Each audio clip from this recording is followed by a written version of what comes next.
Good morning, pop culture. We are live. It is Thursday, August the 30th, 2018.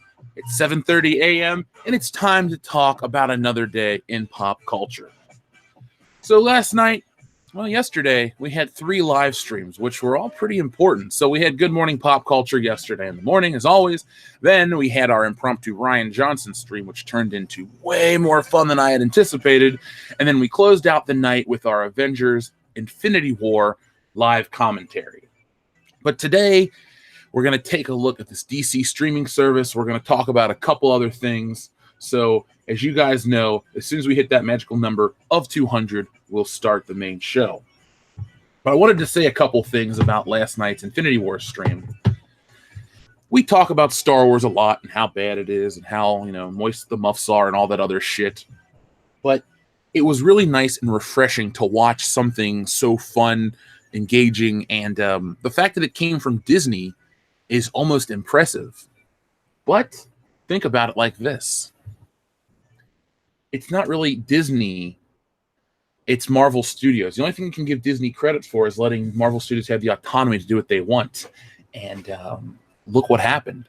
You have one of the biggest movies of all time.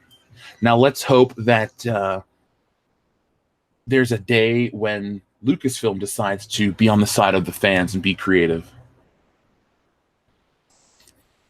Let's see. Good morning, Tina. Good morning, Jez.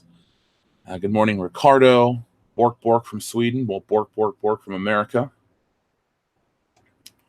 It's going well here. Just up drinking the coffee and ready to go.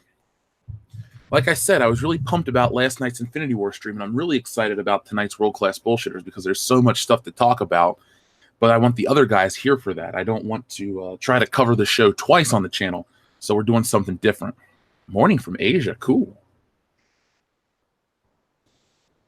Will Wheaton got eaten alive by SJWs, huh? That doesn't sound too fun. MSU without Kathleen Kennedy. I mean, MSU probably had a lot of Kathleen Kennedys on campus, but not that I know of personally.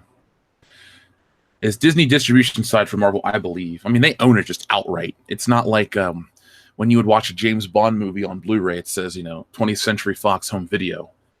Marvel is owned by Disney outright, and it's broken up into 2 categories. Ike Perlmutter runs half. Kevin Feige runs half. At least that's how it used to be. All out of bubblegum. I'm glad you're up this morning. This is a fun show. This is Good Morning Pop Culture. It starts out like this, and then it ends with hilarity. So, good morning, Nico. E.M. Dubois made an early stream as well. Yeah, it's a lot of firsts for people. So let's keep this thing rolling. Like I said, as soon as we hit our magical number of 200 viewers, which it's going to take a little bit today, well, then we'll start the live stream. While we're waiting, let's check out Stealing Solo. It's been kicking ass. As it sits currently, Stealing Solo is at $15,505. Jesus. Damn. Well, I'm glad I'm working on it all the time because, people are excited, I'm excited, and you guys are going to get an awesome product. So let's see, where are we at with it?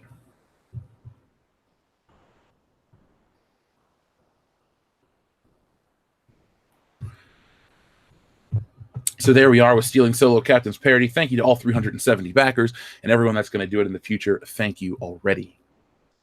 Oh, we can hit $20,000. I expect as soon as I put up the next piece of art, it's going to be past $20,000. I mean, the flexible goal is just going to be blown past in the beginning of this campaign, and the sky's the limit. I can't wait to do the trading card. I don't know what the trading card's going to be. It might be, if it's a Comicsgate trading card, it's got to be a little different. So, there you go. EVS hijacked your view as well.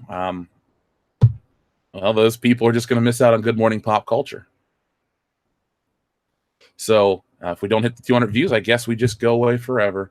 I'll go back to bed, and I'll, decide that this platform is dead. I'm no longer going to do the show, and no one will care. Actually, no, that ain't going to fucking happen. That's not how I operate. So let's, spread the word. Or we could play the Jeopardy waiting game. Now, I would actually play the Jeopardy theme song if, wouldn't get a copyright strike.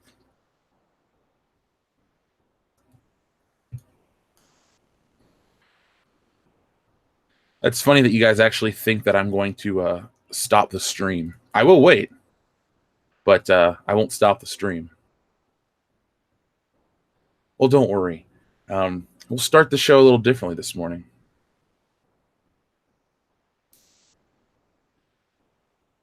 Darth Muff takes precedence. You damn right I do. You damn right I do. I am like, I almost said, what's a good morning show to be referencing? I don't know. Not too many morning shows are very good in the real world. Good Morning America, bullshit. The Today Show, bullshit. Live with Regis and Kelly, bullshit. Thank you, Scott Lazars. What's my favorite Star Wars book, pre or post Legends? Courtship of Princess Leia, probably. I like that book a lot. Plus, it's one of the few I've read all the way through and remember.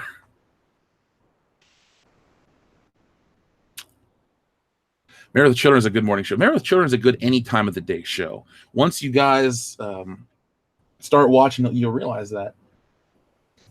I know I've talked about it before, but Al Bundy is really a man that we need nowadays. We need an Al Bundy on TV to cut through the crap of political correctness and entertain us once again. I believe it was Mel Brooks that says political correctness is the death of comedy. And I was watching Blazing Saddles on Saturday morning with Kendo and the guys. I was having a great time. And I just thought to myself how sad it is that we're never going to get another comedy like that. Thank you, Tim Christ. I appreciate that. Can't stop the signal. Jeff the Iron Wolf, super chat. Thank you very much. Can't stop the signal, Jeff. Don't worry. Not going to stop the signal. Never going to stop. Mace Windu Shatterpoint. Dion is a big fan of that book. So if you guys are on a stream with Dion, ask him about that. I know he has the book for sure. Like I said, he's got 6 Rubbermaid containers in his back bedroom just full of Star Wars novels. And he's read them all because you can tell that those spines have been folded all the way back. He's one of those readers, I'm a reader. I open my book up, I hold it so gingerly to make sure I don't crease it or ruin it or damage it. And then, I read it and enjoy it. Dion just opens it up and reads it. See, you're driving to work, Zaire. Oh, I'm so sorry. I know you might like your job, so have fun this morning. You can't stop them up. You're damn right, Gamepad. Press F if you're proud of Jeff. Thank you, Insanity Methods. That's a very nice thing to say. Hell, I'm proud of all you guys. Look what we've done as a community. We've actually scared Lucasfilm and Disney into, correcting course a little bit. Yes, Married with Children is way better than Modern Family. It's not even up for debate. Modern Family is just too dumb for me. I've seen 2 or 3 episodes, maybe, over the course of about a decade. I like Sofia Vergara. She's way hotter than, Peg Bundy, but, I mean, that's about it. Al Bundy just was the man. Imagine Married with Children where Al Bundy somehow married a Sofia Vergara and all the weird jokes that would be made. Timu says Ahsoka was surprisingly good. Now, I've never read the Ahsoka book. I know Jeremy probably has like 12 copies of it autographed by, what's her name? Ashley Eckberg. That's her name, isn't it? I know her first name's Ashley, and it begins with an E. Now, Death Troopers, that's the book about the, whatchamacallit, the stormtroopers that are zombies, right? Yeah, Gamepad, they should release all those games, but they probably won't because they're busy doing other shit. I know it's a whole internet joke, Half-Life 3 confirmed. We may never live to see Half-Life 3. Maybe Gaben has to die for someone else to come in and do it. You never know, but that could be the case. Eckstein, okay. I knew it was an E. Gabe can't count to 3, but he can count millions of dollars that he has. Like, isn't he super, super rich? Like, isn't he one of those game guys that made a bunch of money, like John Carmack or those guys from id back in the day? GLaDOS would probably be a much more entertaining feminist. I like GLaDOS. I love that song, Still Alive. That was in Rock Band too, by the way. Morning to you, Commander Cody. Steam makes too much money. Is that possible to make too much money? I mean, it's offering a service that everybody likes. Plus, you know, people go nuts on the Steam sales in the summer.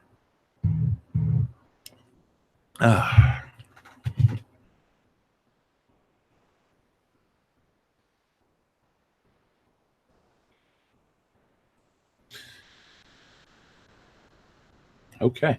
Sorry, I was getting emails from Indiegogo. So cool. Thank you to well, you know who you are. I'm not even going to say it on air. Any plot thoughts on Infinity War from last viewing, Jeff? I liked it as much last night as I did the first time I saw it. I'm going to have to watch it multiple times. Like, Dion thought I went and saw it a bunch in the theater. No, I saw it one time in the theater and one complete time last night. And I like it. I love it. Is it my favorite MCU flick? It's not the novelty, because it's technically not the newest film. It's the fact that it was so grandiose in scale, and I loved it. So, no, I liked the plot. I wouldn't change anything. I'd have to watch it again to try to break it down some more. But I take more joy in watching that than anything from Star Wars, with the exception of whatchamacallit, the original trilogy. Can I make a review of Infinity War? You mean like a full-formed video? Sure, I can. I can give you my... Well, I'll make you wait, since you guys are asking. Well, 6 times you've watched it. Damn. Yeah, I haven't watched it 6 times. Just 2.5. I always hate when you watch a movie partway through and then you have to leave. Because then you're like, damn. Okay, for example, like when I was at the gym and I was watching Die Hard once, I completed the bike, and then it was like 20 more minutes left of the movie. So I just sat there and stared at my phone. That's how much I love Die Hard.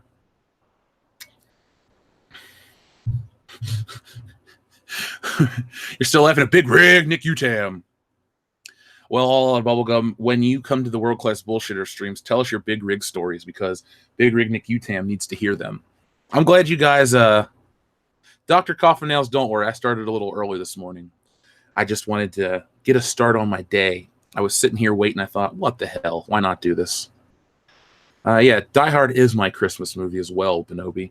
It's a film that I watch, you know, in the winter, spring, the summer, the fall, today, tomorrow, the next day. I used to carry a copy of it on my phone at all times, so maybe I need to do that again. Star Wars Starfighter game. I don't believe I've ever played that. Was that for PS2? I think I can remember the box. It's got a Jedi Starfighter. It's got like a blue background or something. Never played it. Just did Rogue Squadron. Is Nick racing over the road with his truck? Yeah, Big Rig over the road racing. That's Nick's. That game is based off Nick's life, shitty physics included. I mean, if you can play through that game, then you can be Big Rig Nick Utam. It was on PS2 and Xbox. Okay, so I do know the game, just never played it. Die Hard and Die Hard 2 back to back are my Christmas pleasures. You know, Tim, I like Die Hard. I love Die Hard. Die Hard 2, I don't ever want to watch Die Hard 2. It feels too derivative for me. I'll do 1, 3, 4, and that's it. I will check out the Infinity War commentary. I haven't had a chance, but I will. Die Hard Christmas watch party. We've done it before. We'll do it again. That is our annual tradition, a yearly Die Hard watch party. We can make that happen. I mean, if enough people watched, I could do a Die Hard stream every day. I like that movie that much. I never get tired of it. It's like Back to the Future and Star Wars and Beverly Hills Cop. You can just play them on repeat. I'm never going to complain. Never going to complain. Our numbers keep on rolling up. People are leaving. People are coming in. So as soon as we get to 200 viewers, we will start today's main feature and start the show.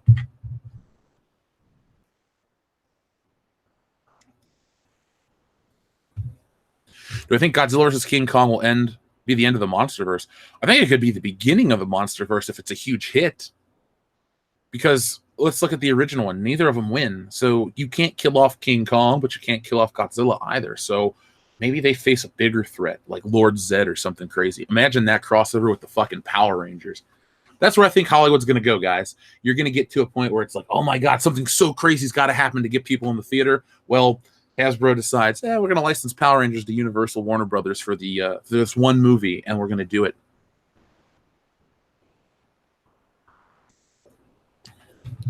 Pete, I'm with you. Die Hard with a Vengeance is the best sequel. 1 is better, but 3 is awesome. Yeah, Die Hard 3 is fantastic. Like I said, I own it on Blu-ray, and if I buy it on Blu-ray, I have to like it. Toho confirms that Kong won. Okay, I thought they both just won. Let's see. I've never played the KOTOR games.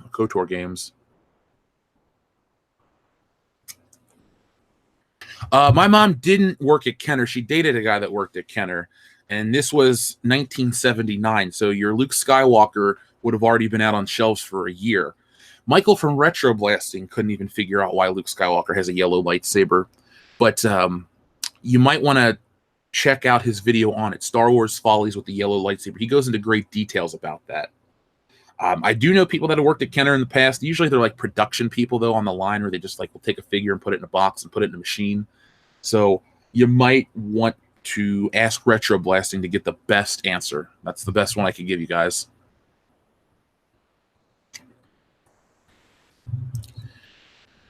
Well, we needed a Halo Star Wars crossover. That'd be crazy. We just need that damn Gears of War movie. KOTOR is on iOS. I wish it was on Android. I got a new phone. I could play it.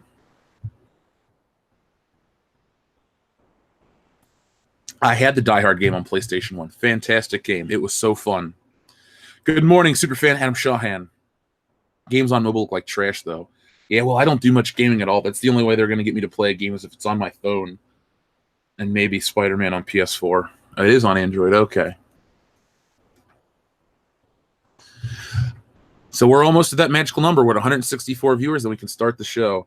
Have I seen the Plastic Galaxy documentary? Yes, I have. I've watched it twice. Once on Hulu, and I think I rented it when it first came out because I had to watch it. I was a little disappointed, to be honest. It was good. I'm not going to knock somebody's passion project, but the Toys That Made Us did it, and it did it better. So Plastic Galaxy, if you guys want to support the smaller guys, make sure you watch that. But if you want the main event, the be-all, end-all of the Star Wars toy interview videos, you watch the Toys That Made Us, followed by Retro Blasting. Retro Blasting does much better content than Plastic Galaxy. Oh, by the way, folks, let's get this get you excited. I finally watched the Plinkett review of The Last Jedi. I watched the entire thing, and it was just like the other ones. Good in parts, great in others, okay in other parts. Lots of Star Trek references. The cat tore off his wiener during the moon landing. Morning to you, John Lance. I've never seen Hudson Hawk, so...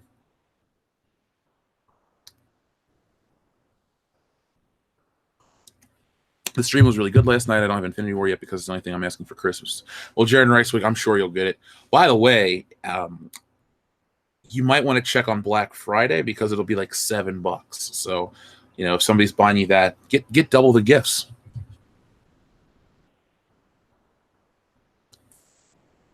McClary Nutsy, says David Quarterman. Nerf Herder 42 watched it yesterday. Only 30 more people, folks. Let's see. Ghost Recon's Wildlands is all I play on PS4 now. Pretty sweet. Dolby 7.1.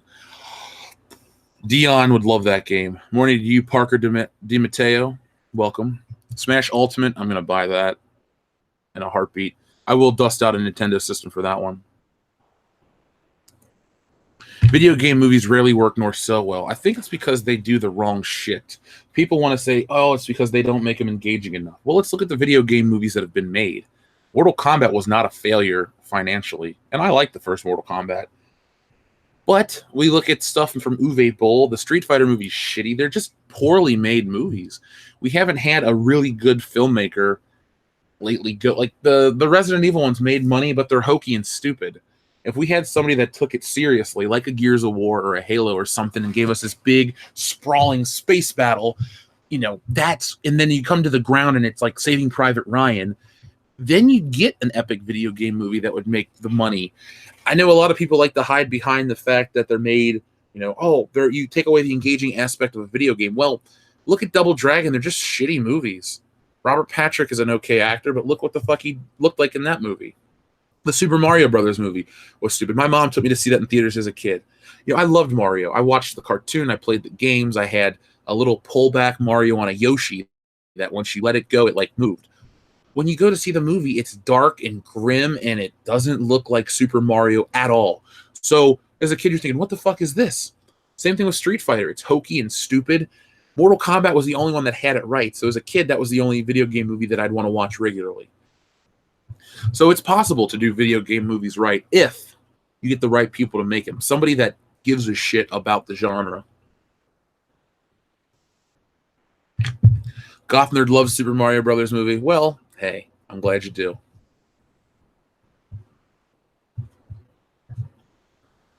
I know some movie Castlevania does it the best. Yeah, the Castlevania anime is legit. I love that thing.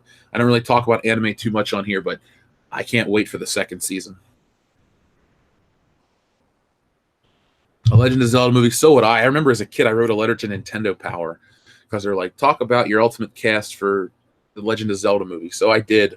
This would have been, 1998? So I think I picked Leonardo DiCaprio as Link. So if you look at him from Titanic, I guess at the time that was like the best choice for Link. An animated Star Fox movie, that'd be cool. I wouldn't mind seeing the Nintendo properties turned into anime. There's an old Super Mario Brothers anime film, which I like the idea of. Never seen it. Maybe a Zelda one. If you guys go back and look at some of the production art for The Legend of Zelda, you will see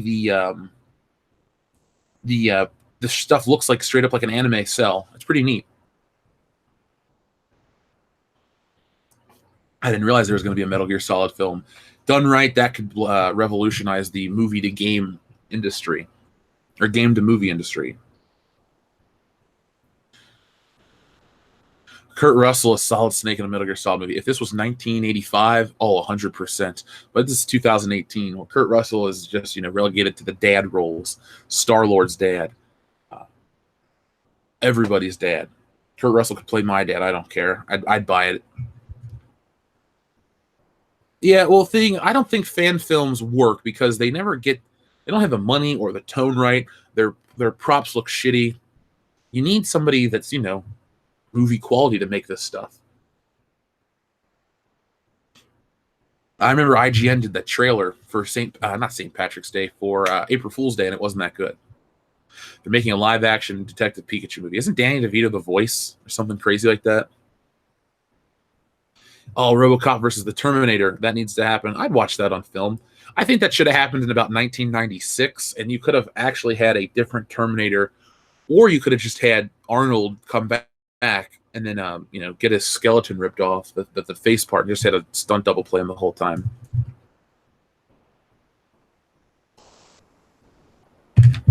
There's a Mario movie coming out. I look forward to that one day. I look forward to going to Universal Studios for the Super Mario Land. So there are only 2 viewers from number 200. Oh, one more. Come on. So we can start this goddamn show. There we go. Took 22 fucking minutes, but now we're here. So let's talk about the DC streaming service. Let me pull up the tab. Oh, and now we drop below, and now people are just doing it to be funny. Well, I won't punish the people that are actually still here because other people want to be making them wait. So the DC streaming service, yesterday they had a live, I don't know what I'd call it, a live reveal. It was and all the news came out about the DC streaming service, and let's talk about that. So we'll just use the Hollywood Reporter as our source because I guess they're reputable enough, slanted as they are in terms of politics, but whatever. Service.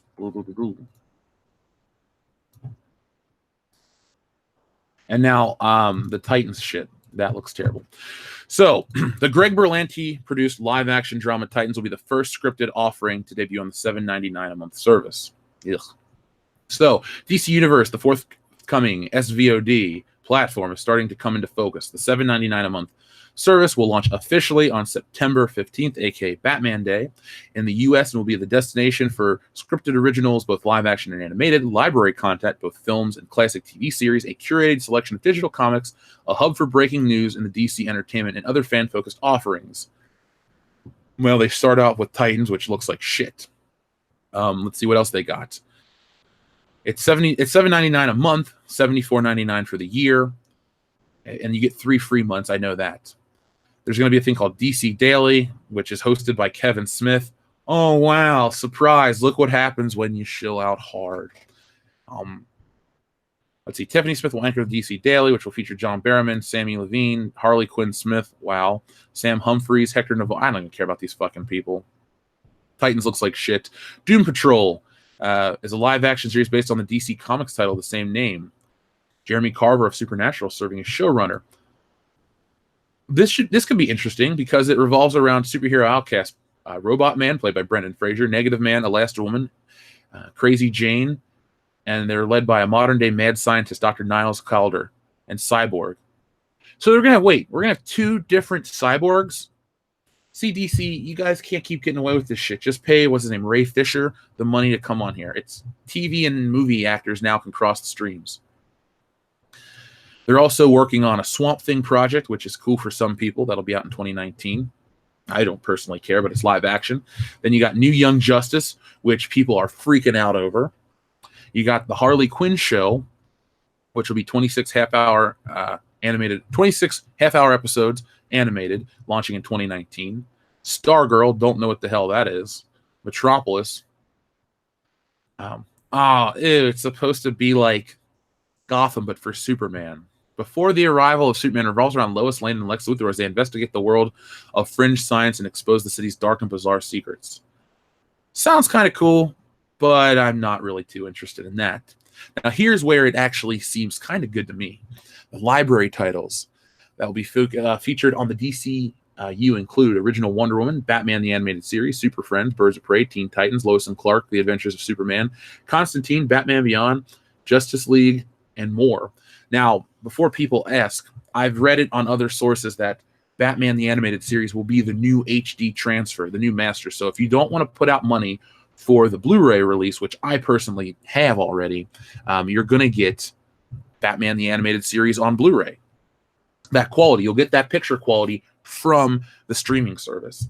And a couple things that this article fails to put on here is the fact that they're going to have interviews with the artists. So there's a 3-part documentary on George Perez and his art career.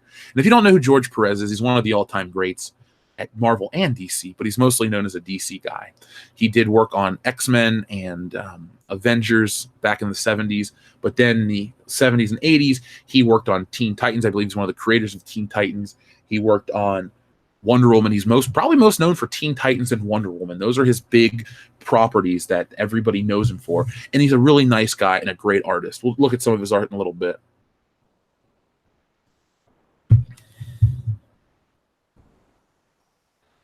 Why would they do Harley Quinn and say not Gotham Sirens? It doesn't make any sense. Well, the reasons they're choosing these shows are because for some reason Harley Quinn is popular. I don't get it. I mean, I liked her with the Joker as a sidekick, but once they started trying to make her her own character and do her own shit on the side, I just lost interest in her.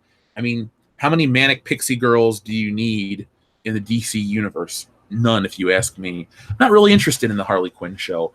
What interests me is the fact that you get a nice back catalog of stuff. I wonder how long it's going to take for them to get the original Batman show with Adam West, because that's really not a Warner Brothers exclusive thing. I believe Fox has the rights, and it took forever for it to hit Blu-ray. So I'm wondering how it's going to be for streaming. And now I'm looking at the launch image, and you see all kinds of stuff on here. So obviously you have the classic Donner Superman flick. You probably have all the Superman flicks. You have all the Batmans.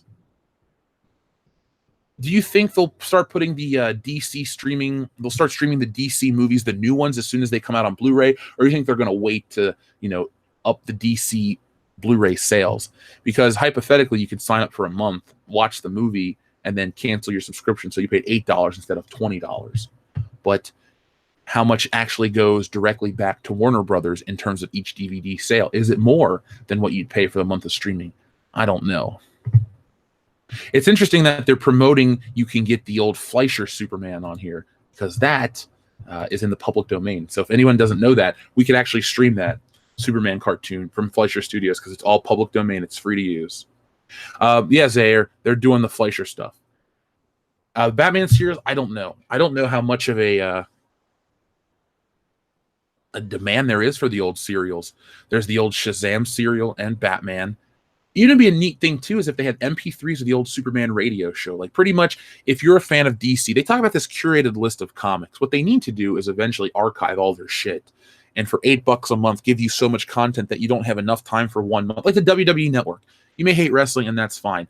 The WWE Network has such a huge back catalog of stuff on top of the new stuff that comes out that you really never get caught up on everything that's on there. So if you get this DC streaming service and they're like, well, here's what we have in the beginning, and by the time you get through that, well, here's all these new DC books and all these other shows and radio shows and this, that, and the other.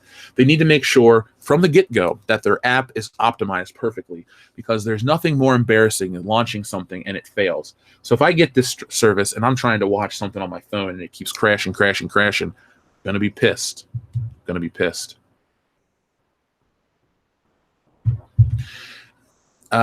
Midnight Cherry TV. We haven't talked about that Comicsgate stuff, but if you'd like to fill me in, I will talk about it. People were messaging me during our Avengers stream last night, and they were saying, hey, did you hear about Cecil getting kicked out and this and that? And I don't know what happened. So if you want to fill me in, I'll talk about that. I have not seen the Uncharted fan film.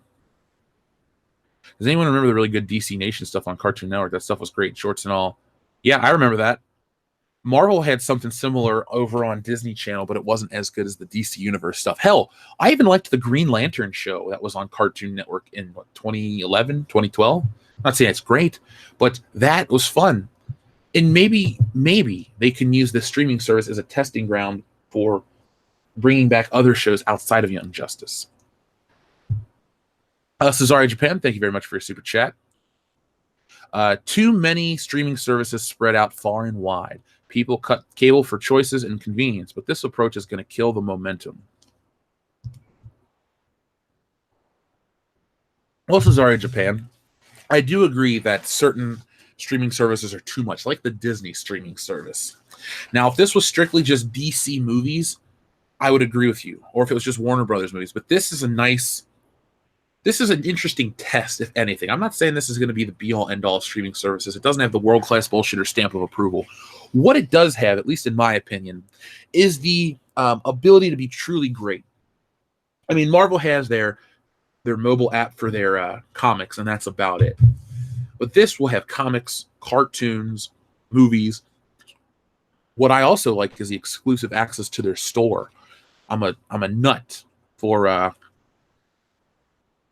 action figures. So the fact that I can,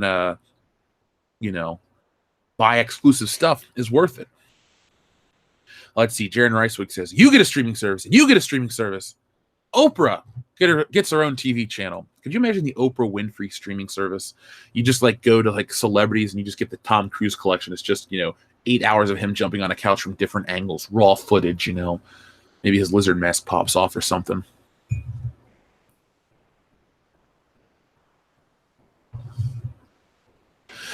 Okay, let's see. I'm liking the streaming service because there's more than just movies and TV shows. It's a back catalog of comics and such. Yeah, I don't want to sound like I'm fanboying out, but I'm not going to be overtly negative. I don't like the DCEU. Look, they're fucking bad movies. We don't even have to argue about that. But this seems cool. Don't let your dislike of Zack Snyder's DC movies take away the stuff that came from DC that was good. There was so much good from DC back in the day. Hell, there's still a lot of good in terms of the comic books nowadays. But I mean, for this price, you're going to get all of Batman the Animated Series, Batman Beyond, Wonder Woman, Superman. Like Lois and Clark, that's a show I would not pay money for on DVD, but it's fun that you can check it out, because that's a show I used to watch as a kid. But it's not worth, $30 a season. It's worth, whatever I pay on this. And if I want to watch an episode or two, I can realize that Dean Cain wasn't the worst Superman. Zaire says, I think ISPs will bundle different streams. I hope not. I don't really want to get into that. I don't like the idea of the ISPs getting involved. Like, I pay for your service. Let me choose what I pay for on top of that. I don't want anything bundled in. I don't like the idea of if you have a Sprint phone, you can get free Hulu for a year or some shit like that. I don't want those things crossed over. Let those remain autonomous. Well, autonomous is the right thing. Let's see. Cecil and Comicsgate chatter stormed into the chat for the show. DC took the chat down and didn't know how to respond. Cecil went ham asking for DC to own up to the photos sent to EVS. Oh shit, the official stream, huh? I don't think that wasn't a good idea on Cecil's part. Well, maybe it was. I don't know. Let's see what happens.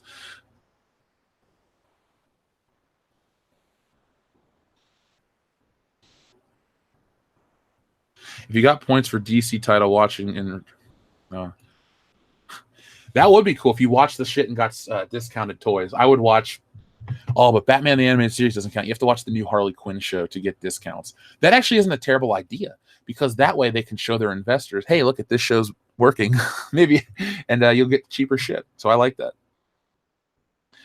Yeah, DC is hoping that the love for their old stuff will make up for the current crop of theirs. It's working towards me. You could even sweeten the deal if you put like the soundtracks for these films on the streaming service. So like a Google Play Music, you can play the music and you can turn it off. So you pretty much like this. Warner Brothers owns all the DC shit. They've owned it for since the 70s. So we're going on 40 years plus, maybe 43? Was it 75 when Warner Brothers came in? My point is, with all that under one umbrella, Warner Brothers should have no excuse. We're talking comics, TV shows, movies, special mobile games, toys, everything, music. Just put it all on there and ship it out. And that will put other companies at attention. Because we talked about the Disney streaming service yesterday. This is a very streaming service day or week. We're covering it from all ends because that's what they're putting out. That's the future to them. Well, Disney has a lot to show. If this DC thing has all that they're talking about and it works right away, well, Disney and their old back catalog of shit just isn't enough. Like I said, DuckTales is great for your childhood, but if I can watch movies and TV and it's for adults and teens and kids and stuff, there you go. Thank you, Amy Minty. Bruce Timm Batman is the only Batman. It worked. People came together for it in EVS and Comicsgate gained some support. Okay, then maybe it was good. I don't know. I don't usually like the idea of Cecil being the voice of reason in any situation, but that's just me. Jeff the Iron Wolf, thank you very much. I like the Wonder Woman movie with Gal Gadot or Gadot. I liked it enough. It was good enough to own on Blu-ray for $7. She looks great and the part, and it's not full of trash like I thought it would be. So that'll be on there. Will the Nolan trilogy be on this thing? I believe they've already talked about Dark Knight being on there.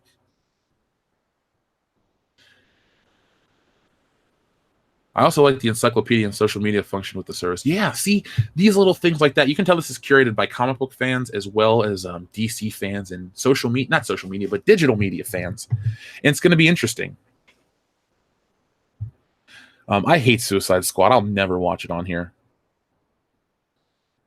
I'm surprised that DC hasn't canceled the Goddess mode due to BS Zoe Quinn and her crew have been doing on social media. Unsolicited anus pics without right grounds to be terminated for sexual harassment. Yeah. It's all fucking weird, if you ask me. All fucking weird. But you can't get rid of her. She's, she's got immunity, guys. Diplomatic immunity. Well, it's just been revoked. I couldn't get through Smallville. It was CWDC before CWDC. Again, I don't watch shows about famous characters before they take up the mantle. It's just not for me. Now, if they did a real Batman show on this, I'll watch every week or whatever, how they stream it or, you binge it. Same with a Spider-Man show over on Netflix or something. I'll give the real characters my time and money, but I will not watch the knockoff versions or, I don't want to watch Robin. Like Catwoman says in the old Batman series, Robin, can't we kill him? Fuck Robin. I don't give a shit about Robin. He works for, he works for Batman. He's his ward. Hey, you know what we'll do? We'll show the weird Batman panel for bad comic book art of Batman and Robin in bed. Stick around. Maybe you're right, King Eric. Maybe you're right. Clark Kent wasn't interesting. The interesting part of Smallville, the evolution of Lex, is actually fairly well done. Well, Joel loves that show. We watched the final episode where Superman flies off into space with the Superman Returns costume and the CGI cape. I was like, this show's dumb. I didn't even like Kristen Kurek, who played Was Kristen Kurek Lana? Maybe she was. I didn't like Lana. I didn't remember who played Lois.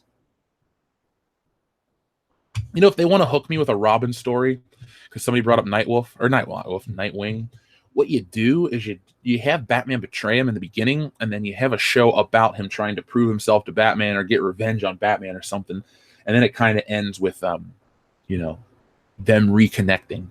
You know, the time between the animated series and the New Adventures of Batman. Midnight Cherry TV says we need a flaming carrot comic streaming service.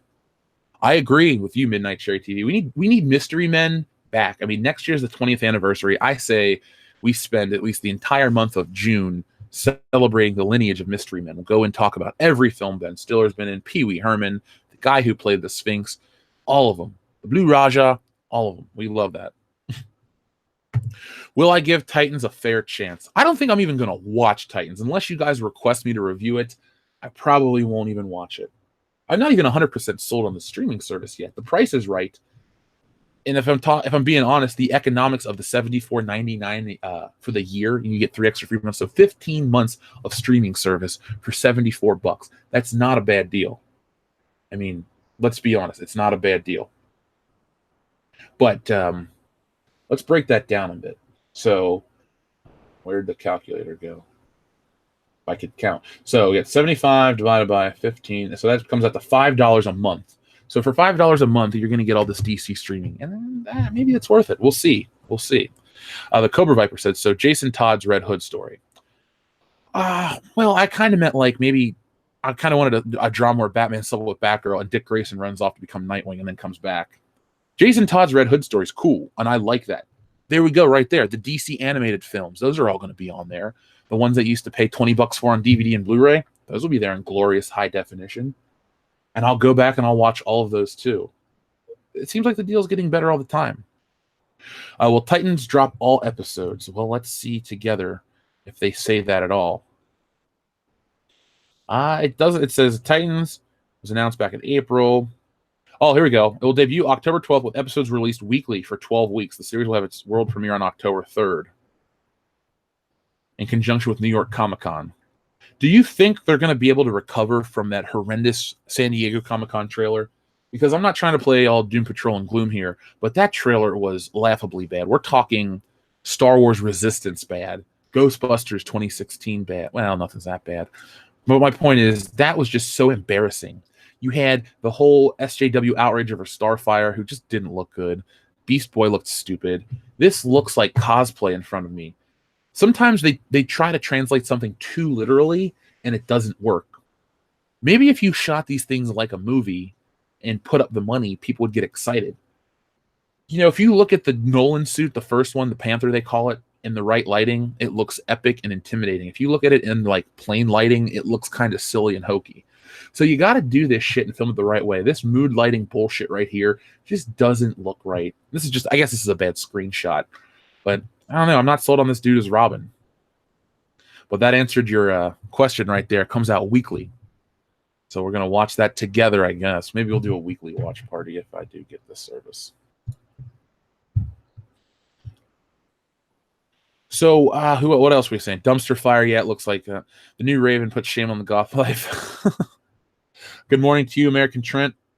Watch Teen Titans become a hit. Actually, good writing. Well, Teen Titans, the original show, you know, when there's trouble, you know who to call. Teen Titans. That show is cool. That's what people want to come back, not this Teen Titans Go bullshit. Imagine a Booster Gold movie with Nathan Fillion. Well, Joel, my friend Joel Hastings would love Booster Gold, the movie. That's his favorite DC character ever. Him and Skeets just loves him. A Booster Gold movie would be funny, though. I know Wonder Man in the DC universe was played by Nathan Fillion, but yeah, let's do something so cheesy and funny that it eventually will take itself seriously. But introduce Booster Gold. Maybe it's like a 1-hour special that we play around. Like, use this as a testing ground. You know, let's say Booster Gold comes out on here, enough people watch it, they build some online interest, and then they try to do a Booster Gold movie. Or you do a movie and you only put it on the streaming service, something where there's not a lot of risk. Because Booster Gold's not a household name. You would say, well, look at the Guardians of the Galaxy. Yeah, but remember, Marvel built to that. We had Thanos appear and all the space Chitauri appear in the first Avengers. So 2 years later is when we introduced the Guardians, after we've been acclimated to Marvel in space. We want you to overdose on animated Batman and have to inject you with some classic James Bond to bring you back. You act like that's a terrible thing. Can you OD on Batman the Animated Series? I'll just see myself sitting down with a lot of coffee and waiting for the the lights to go down and the Warner Brothers logo to disappear into that blimp with the searchlights. That just sounds like a fun day to me, Amy. Not threatening at all. Epic live stream / watch party for my 21st birthday weekend. Thoughts, chat, Jeff? Trent, you let me know what weekend that is. Like I tell everybody, guys, when it's your birthday, we will celebrate it here on the channel. If you're in the chat and you're on your way to work, well, everyone will wish you happy birthday, and I will too. And if you're, a patron and you want to come on the channel for your birthday, we'll have you on. So just, Trent, you let me know what date that is. You're my Facebook friend. Contact me. We can make it happen. Problem is anything that's put on a streaming service gets pirated. Example would be CBS All Access and their so-called hit Star Trek Discovery. Yeah, piracy is an issue. And yeah, I probably could go and get all this shit for free. But what I do like is the convenience factor. Like I said, I signed up for Google Play Music due to the convenience. So if I'm out at the gym and I need something with more energy, I just pick Cult Personality, hit go to radio, and there it goes. So I guess the convenience would be worth the money. Plus $5 is nothing. That's, literally a cup of coffee. So yeah, piracy is a concern. And it will always be a concern. But there are people who will support this. Look at these movies. If piracy killed the movie industry, Avengers would have made $2 billion. $2 billion. I almost said 2.4 billion, but it's 2.046 billion. It wouldn't have made that money. If piracy was an issue, Superman, Action Comics number 1000 wouldn't have sold as well as it did. I mean, yes, people do read shit online and don't get it for free, or they get it for free, but there still is a huge number of people that will go out and support the shit and make it happen. Now, speaking of piracy, that's why I'm not putting Stealing Solo as a digital comic at all. I want to avoid that. It won't be in stores either. So I was telling the guys off air because Nick's like, "Are you going to offer it on the World Class Bullshitter store?" I said, "No. Once it's gone, it's gone, never to be released again, except for the movie." So that's the way I'm going to avoid piracy with that. Do you have any specific expectations for the new Spider-Man game for PS4? I don't. I'm excited to play it, but I've played every Spider-Man game of the 3D era extensively, with the exception of I played. What's the one after Shattered Dimensions? The other one where you're in 2099 and regular Spider-Man. I haven't played that one, but I played all the other ones extensively, including the Amazing Spider-Man 1 and 2. If this game plays a lot like the other ones, I'm gonna say it's a lot like the other ones. I'm excited, and I will get it and test it out and be honest with you guys. Maybe I'll do some streaming. But at the same time, I don't expect to be as blown away by other people, because a lot of the advancements made in these games, Spider-Man 3, the game, is not as bad as people think it is. The movie sucks ass, and I'll never try to defend that movie as being anything but a shitty movie. But the game gets crapped on because they say, well, it's all the same shit from Spider-Man 2. That does it better. How many fucking other games do the same shit over and over again and gets great reviews because of it? A lot. So I take that same approach with Spider-Man. We'll see. I'm excited. I'm really not. The shit I'm most concerned with would be the gameplay of Spider-Man and how you swing through the city, not the story, because I've read this story. It came from The Amazing Spider-Man about 10 years ago. Mr. Negative is a cool new character. It's nice that he's in this game. He's never been used before, but at the same time, I don't particularly care. Why not a Spider-Man game with the Green Goblin as the main villain where he fucks with Peter Parker's life? I don't care about Miles Morales. I don't want to play as fucking Mary Jane. Spider-Man first, other bullshit second. I think the reason Star Trek Discovery got pirated was because people weren't going to sign up for CBS All Access. Well, that's true. The CBS All Access isn't enough for me. I can't think of a show on CBS All Access that interests me. People say, Jeff, but you love The Twilight Zone. Well, you know what? The Twilight Zone's on Hulu and Netflix. Hell, Hulu's got all the seasons. Netflix only has the seasons 1 through 3 and season 5.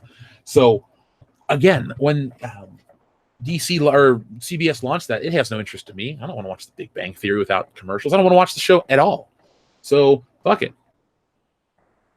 Spider-Man 2 is a charming and underrated film.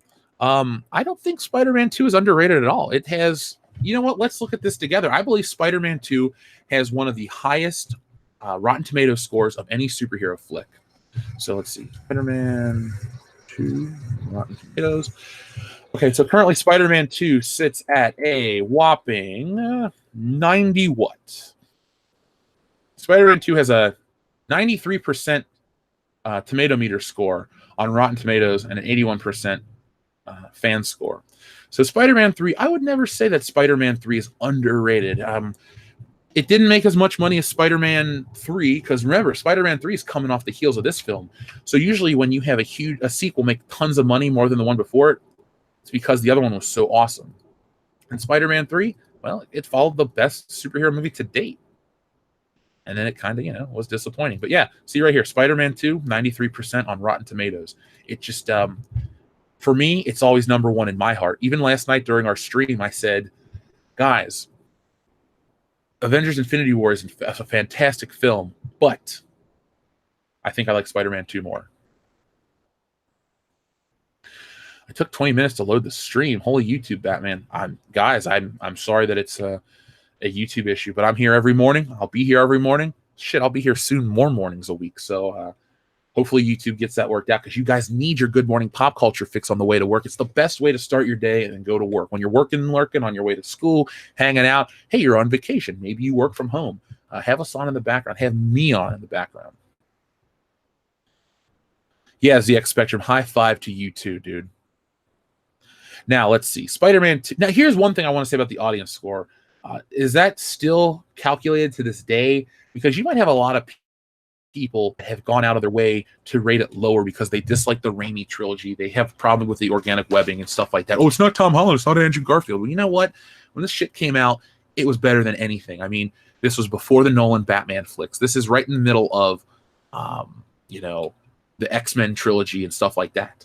This X-Men 2 Spider-Man, this predates Fantastic Four, thankfully, and this also was just right after Daredevil. I mean, we have to take everything into context. Like Eric Bischoff says, context is king.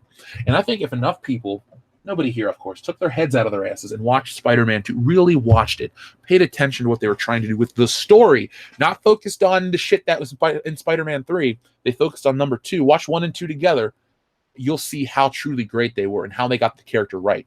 I've done a video on it. It didn't get a ton of views, but somebody else put out a video, why it's so terrible. Well, they don't know shit about the character. Let's see. Spider-Man 2 is the best Spider-Man movie, but Willem Dafoe as the Green Goblin is one of my favorites, although Alfred Molina was fantastic. Yes, I agree with that statement. Willem Dafoe was great. Disney and DC can't stream Good Morning Pop Culture, so they'll go broke. Yeah, well, they went broke, or they went woke, so they're going broke, and they can't buy us unless they're going to pay $100 billion for Good Morning Pop Culture. Then I guess I have to sell it for that price. Can you blame me? Maybe we'll do a profit sharing with all the subscribers. I'll send you guys each a check for like $100 million. Oh, $1 million, $100 million. Should I be broke? Yeah, well, if there's 350 people watching right now, and I sent you each out $1 million for that $100 billion check, I think I can afford that. So let's make sure that the show goes crazy. Best morning coffee, donuts, and good morning pop culture. Well, the goth nerd, you have good taste on how to spend your mornings. Comicsgate taking over the chat was more fun than the DC stream. I'm getting, informed about that. I think this week the High Council's on my channel, so we'll talk about that more in depth. I can't wait to hear more.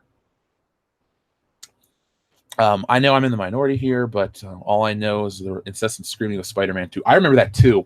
I can love something and still criticize it. And for me, the part where the lady runs into the damn camera screaming was a little rough for me.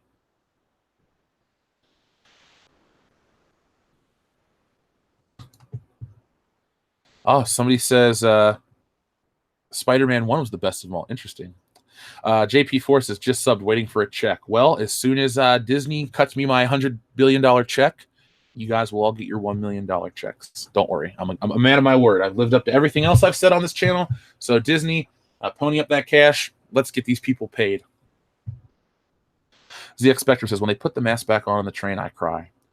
ZX Spectrum, you could, or ZX Spectrum, depending on if you're in the UK, they could never remake Spider-Man 2, or they could never make a Spider-Man film that has that moment, because everyone's got a smartphone with a camera that's so detailed that they would instantly stream it. And people are so douchey now, thanks to social media, that they would ruin Spider-Man's identity.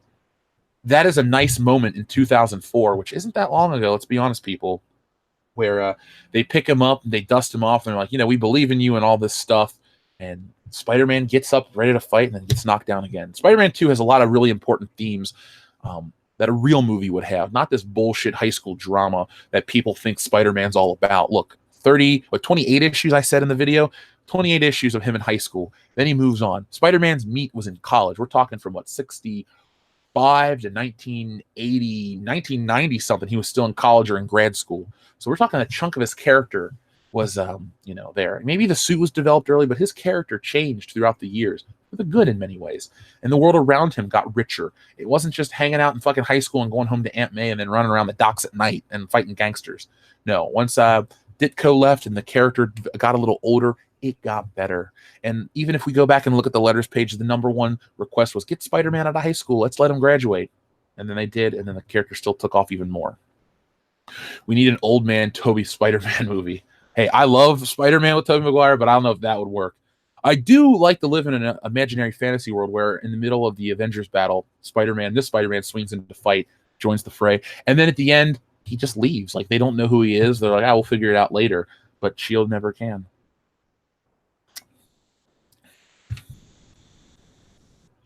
Did I like Homecoming? It's probably one of my least favorite MCU flicks, but I don't hate it. I own it on Blu-ray because it was $7. I like it more than I like Suicide Squad and BVS, Man of Steel. If they made a Portal movie and put it in theaters, it'd make some money. Now, Valve, who knows though? Because Valve, the studio, who's going to finance the movie part? So we don't know exactly where it's going to go. Jeff Bartlett, morning, Jeff. Just wanted to let you know I was pushing Stealing Soul on the DC stream last night.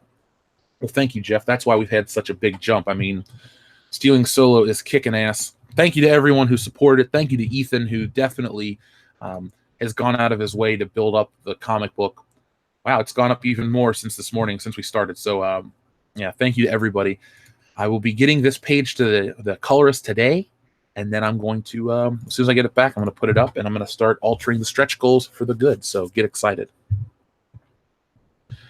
Let's see, X-Men 2, Spider-Man 2, Dark Knight, but there are many more. Are there any more left field choices for me in terms of, I like Batman Begins more than I like The Dark Knight. And I like Spider-Man 1 a lot more than I like most Marvel Cinematic Universe films. Because what's nice, though, is that they're made as single films. They're not worried about being an oncoming thing. Did I see The Punisher short with Thomas Jane? Yes, I did. Dirty Laundry? Liked it. Loved. There you go. There's a left field choice. The Punisher with Thomas Jane. One of my favorite superhero movies. Just flat out. Love it from beginning to end. What do I like the most? The fact that there's a sense of hope that he might come back from the death of his family, but you never know. And then I hated Punisher Warzone. That fucking movie was shit. Tobey was the best era of Spider-Man. I'm not saying it just to agree with you, but from 2002 to 2007, even we'll go to 2008 before The Dark Knight, Spider-Man was the superhero franchise. It was the main event. The Spider-Man toy lines were huge. You had comic toy lines, you had movie toy lines, you had video games, you had this, you had that. Spider-Man was the biggest hero of the early 2000s. Then Batman swooped in for 4 years until the Avengers came out, and then Marvel's kind of taken, the whole thing. Batman and Superman are just a small section of your toy store now. Marvel had its own aisle, and Spider-Man's still a part of that. Spider-Man's Spider-Man is the only character to consistently have its own toy line, always, because Spider-Man's the most popular superhero with kids. There's something that you can relate to about him. Stan Lee even said it's the mask that anyone can imagine themselves underneath the suit.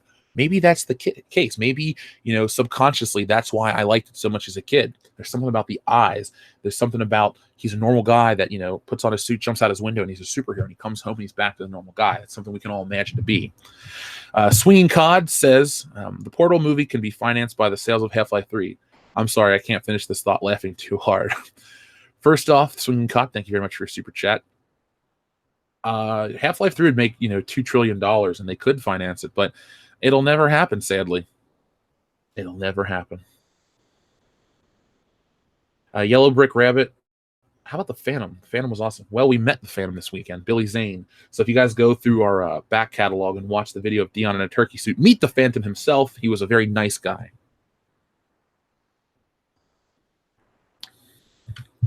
People think Homecoming is better because it's newer. Raimi's movies will hold up much better. They already do. Homecoming's a very dated movie.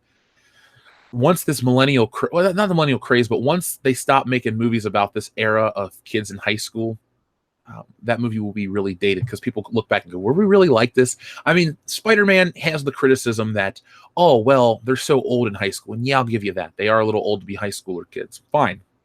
But it's still the same shit we deal with. Crappy lunches, bullies, angst. My high school experience was different because I went to a private all-boys school where nobody could bully me. And, I was a good student and nobody gave me shit. And I played football. So I kind of was like encapsulated the whole high school experience. But no, everyone can understand what it's like to be the outcast, what it means to want more. New Spider-Man doesn't have that. Therefore, he's not really Spider-Man. He doesn't have the same wants and desires of all the people. Therefore, he's not as relatable. And Spider-Man Homecoming will eventually be forgotten. Michael Keaton will always be remembered for giving a great performance, but tying everything together, oh, it's my daughter and all this shit, it's too convoluted. The Harry, Peter, Norman Osborn thing has always been there. Always been there. So before anyone tries to bring that up, that's just a part of the character. Liz Allen was not the Vulture's daughter. Liz Allen was a girl he liked in high school. Adrian Toomes was an old man who, created the Vulture wings due to the magnetic pull of the Earth. The old Shadow serial. Razor Fist and I talked about the Shadow, and that was a lot of fun. It makes me want to go back and listen to some of those old radio dramas. I'm actually planning out an idea for a series here. It's a parody of old radio dramas, so be on the lookout for that. Just keep reminding me. Yes, Razor Fist is a Shadow expert. Razor Fist is awesome. Big ups to that dude. If you guys haven't subscribed to his channel, make sure you do it. But yeah, it's funny how we started talking about the DC streaming service, and now we've gone on to the merits of Spider-Man 2. I stand by it. I mean, really, I do. I have it on every format that it exists on. I even have the fucking Superbit DVD. If anyone knows what Superbit is, well, you win the award.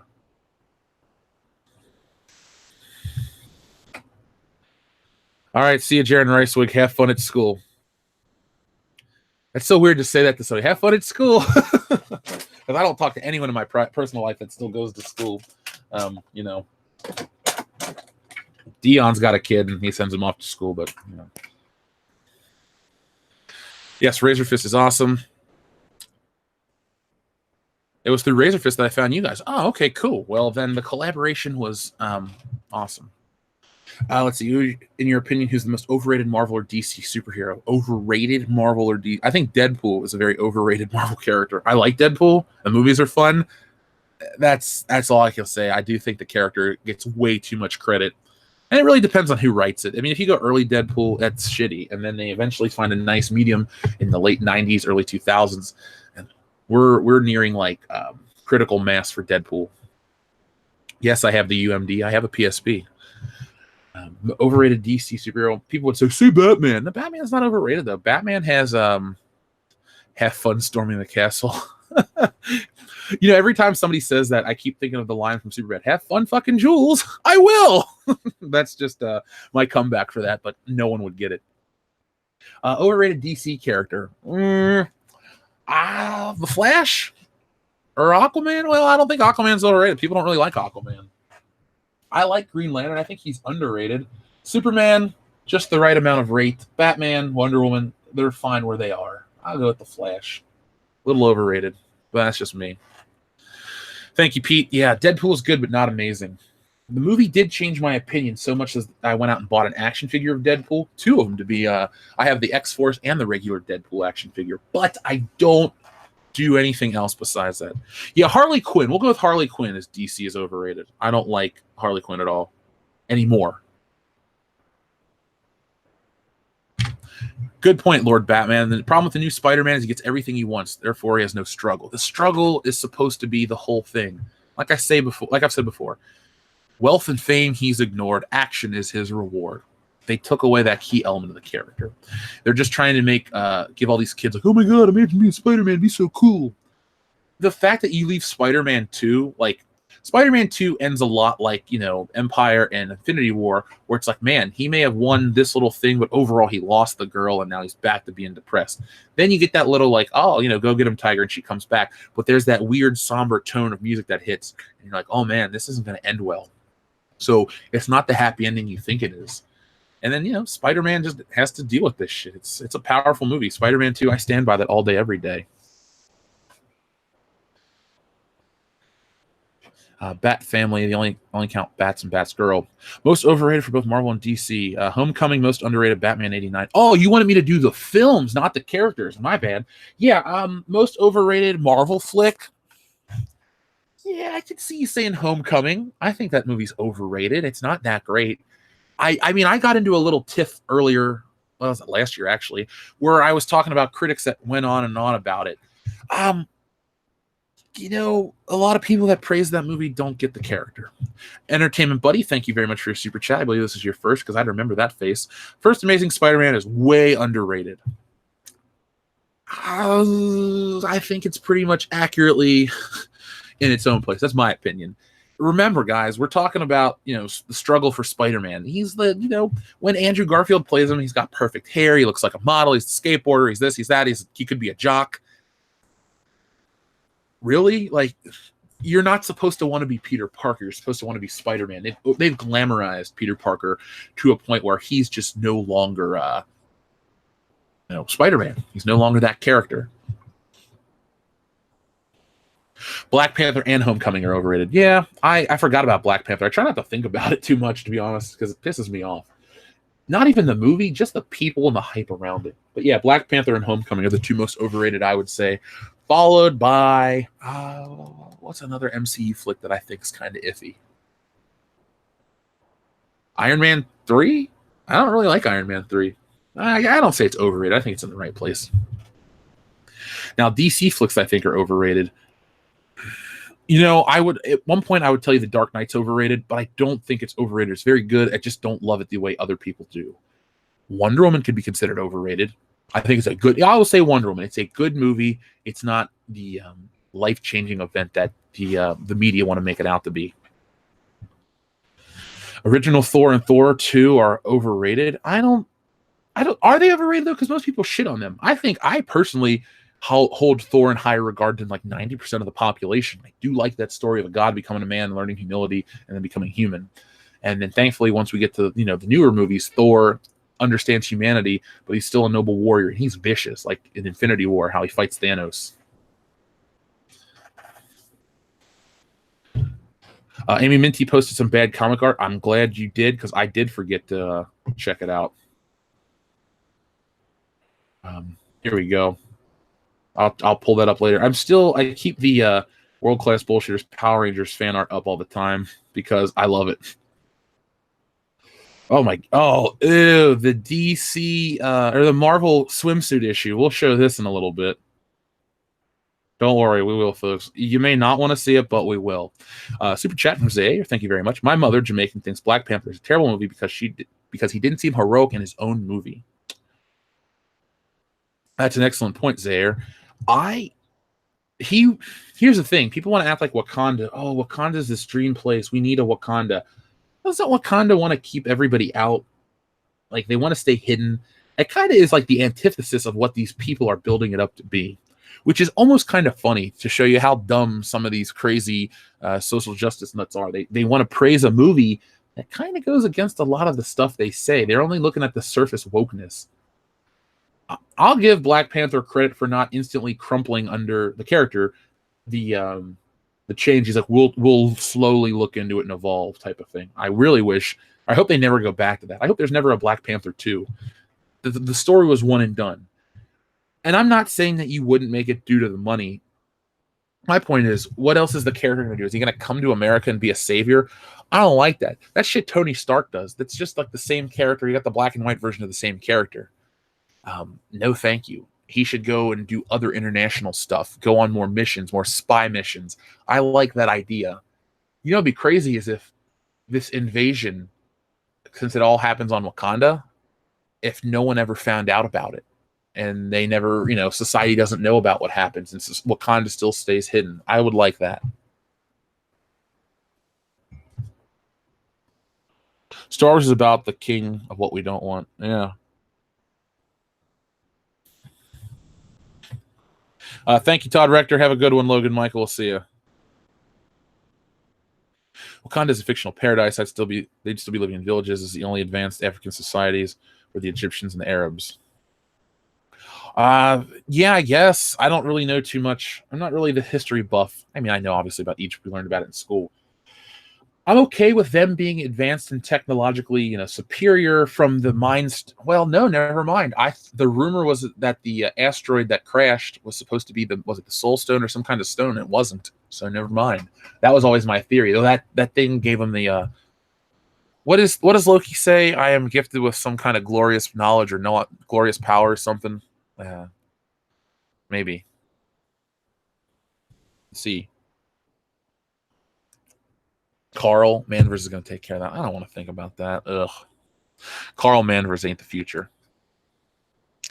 Yeah, I know there's going to be a Black Panther too. I just don't think there should be. The story is fine the way it is. Let him pop up. You know what? If you have to have Iron Man out of the Avengers, let's say he does die, have Black Panther take the role of the rich, like the money. Let him be the financier. Let Captain America be the spirit or the heart. Let Thor stick around for the big missions and be him and the Hulk be the muscle. And then keep Black Widow around, and Scarlet Witch can be a little upset that there's no Vision and stuff like that. Amy, if they do that, if Black Panther makes the sister Riri Williams style Iron Man, I will not watch that movie. There are limits. If they include some of this new Marvel bullshit, I'm out. It's not something I want to watch. It's not something I want to watch, guys. And that's how you win. You vote with your wallets. I think they're going to keep Captain Marvel kind of quiet in the meantime, because Captain Marvel, they don't really want to gain too much negative attention early on. If anything, they'll be smart to promote this movie not as about they can't say it's the first female superhero flick. Wonder Woman can't. Supergirl could from 1984. Well, they're going to say, well, it's the first female-led Marvel flick. Yeah, but you know what? Scarlett Johansson is the highest paid actress in Hollywood, has really big parts in those movies. Just because she doesn't get her name above the title and it's not called Black Widow in the Avengers doesn't mean it's not as much of her movie as it is other characters. Black Widow plays a huge part in the three Avengers flicks, as well as Captain America 2. She's the second the second lead actor in Captain America 2, and plays a big part in the third one in Civil War. So this trying to market these things as a new first is really offensive and stupid. You want to talk about equality in movies? Well, the Marvel movies already have it. Black characters are treated the same way as the white characters, the men as the women. There's no weird dichotomy or anything that they're trying to push. Even Pepper Potts was elevated from strictly Tony Stark's secretary in 1 to the CEO in number 2, and now soon to be wife and mother and stuff like that. But she has much more power. These characters all go to better places than they start out, and they're all treated equally. So this weird utopia that these SJW people want, everything you guys are fighting for has already been achieved. Now, because you're bored, you fight for weird fringe shit. I don't get it.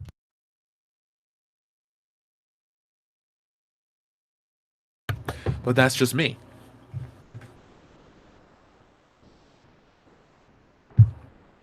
Oh man, see, Scarlet Witch can have her drama with revived brother and her father being introduced to the Marvel universe. Well, her father's Magneto, and I think I read an article somewhere that the Fox Marvel characters can't be integrated already till the contracting is done, so they have to operate as business as usual. Do you think because of SJW's Black Widow has been losing her looks a little bit because she was sexy as hell in Avengers 1? I don't know I think she does look great in Avengers 1. We had this discussion last night during the live stream, that or Iron Man 2. I think it's a couple things. First off, I think Scarlett Johansson's lost weight.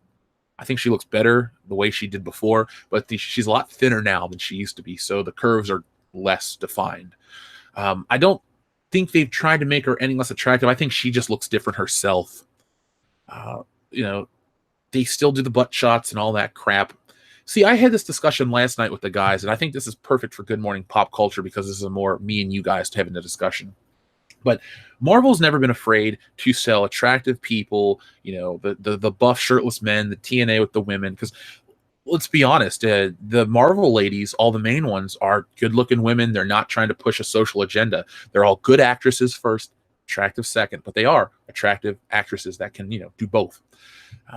Maybe you like some more than others. I like, original Agent Carter the most. but still, they all have a certain look to them. Star Wars people are intentionally fucking ugly. Everybody, men, women, the stupid space horses. Star Wars is just full of ugly people. They're hideous to look at. Are they trying to make a point? Probably. They don't want to offend. See, Star Wars has gone woke, and it's a lost cause. You're going to watch it burn and then eventually dust off the little remnants that's left and, plant the seed and grow it back. I'm not saying you need supermodels and the most ripped buff dudes in Star Wars, but Marvel does that right now, and it works. Women like Chris Hemsworth and Chris Evans, dudes like Scarlett Johansson and Elizabeth Olsen, and there's nothing wrong with that. Marvel hits us at that primal level. Yes, it's the modern day myth. Yes, it's the new era of the big spectacle. But at the same time, it hits you on different subconscious levels, Depending on what you're attracted to, you're going to find it in that movie.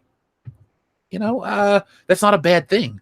Maybe it works in another way. They talk about market research and stuff and physiological responses, psychological responses. Maybe Marvel has a list of those things, and that's another reason why we like those movies. We just don't realize it yet. People like to look at pretty shit. You look at pretty effects, pretty people. Look at even Gamora under all that makeup. Zoe Saldana is a good-looking woman. You got that there. Some ladies like Chris, what's his face, Star-Lord. It's weird how one is one way and the other is the other way. But Marvel's so popular, nobody really rips on that or tears it apart because I don't think they can afford to. Carrie Fisher is beautiful. She was good looking in Empire Strikes Back to me. Return of the Jedi, she got a little too thin. The first Star Wars, the hair doesn't do her any favors. The original Star Wars doesn't suffer from that, though. I'm not talking all of Star Wars. I'm just talking about new Disney era Star Wars. Because back in the day, Harrison Ford was the epitome of what a swashbuckling male would look like. Princess Leia was, a beautiful princess. And the people were, average, but the main actors were good looking. Now the people are just all hideous and flat and boring and plain.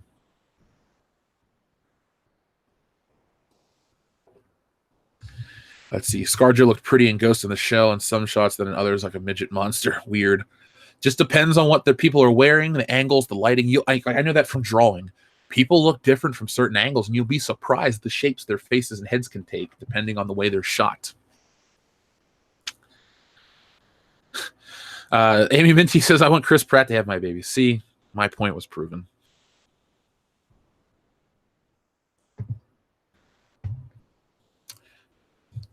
Padme was kind of hot in the Clone Wars, the tight white bodysuit. The animation, and Natalie Portman was a good-looking woman, too. Maybe not everyone's type, but no. I know that's an odd thing to bring up about the Marvel flicks, but I noticed these things when I watch these movies. I mean, I'm engaged in the story. I'm not sitting there waiting for the effects and the spectacle, but they just don't, Marvel makes shit like the old way, and I think the old way works because it was all about how you appeal to as many people as possible already. You take your fans as they are. Star Wars tries to change their fan base. Star Wars tries to mold them to the ideals of the few people that make it. Marvel, hey, if you're a human being, we have something for you. Star Wars like, hey, if you're woke and hip and you don't like the man and you blame Whitey, well, this is the franchise for you. And people are like, what's woke? And then people are like, what man? What do I hate? Who? And then they're like, I hate Whitey. No, I don't. This is 2018. We don't, discriminate anymore. Hollywood does. The internet tries to break that up. No, that's not how I do it. Marvel gets it. Marvel did it right. So it looks like we got some new people asking about the DC streaming service. They announced that it comes out on, we covered that in the beginning. It comes out when? September the 15th, which is Batman Day. Titans comes out October the 3rd, and it's coming out over a period of 12 weeks. So you'll get weekly episodes. They're not going to drop it all at once so you can binge it. So I guess that's interesting because then you have to pay for 3 months of the service to watch the entire show. Not a bad. Sex appeal is real. My nephew watched Pokemon only because he thought Jessie from Team Rocket was hot. Okay, it's a thing for redheads. Well, there you go. It works on every level. The Japanese have it right, too, in their anime and their video games and stuff. Sex appeal is not a bad thing. As long as no one's being exploited illegally, we're all good.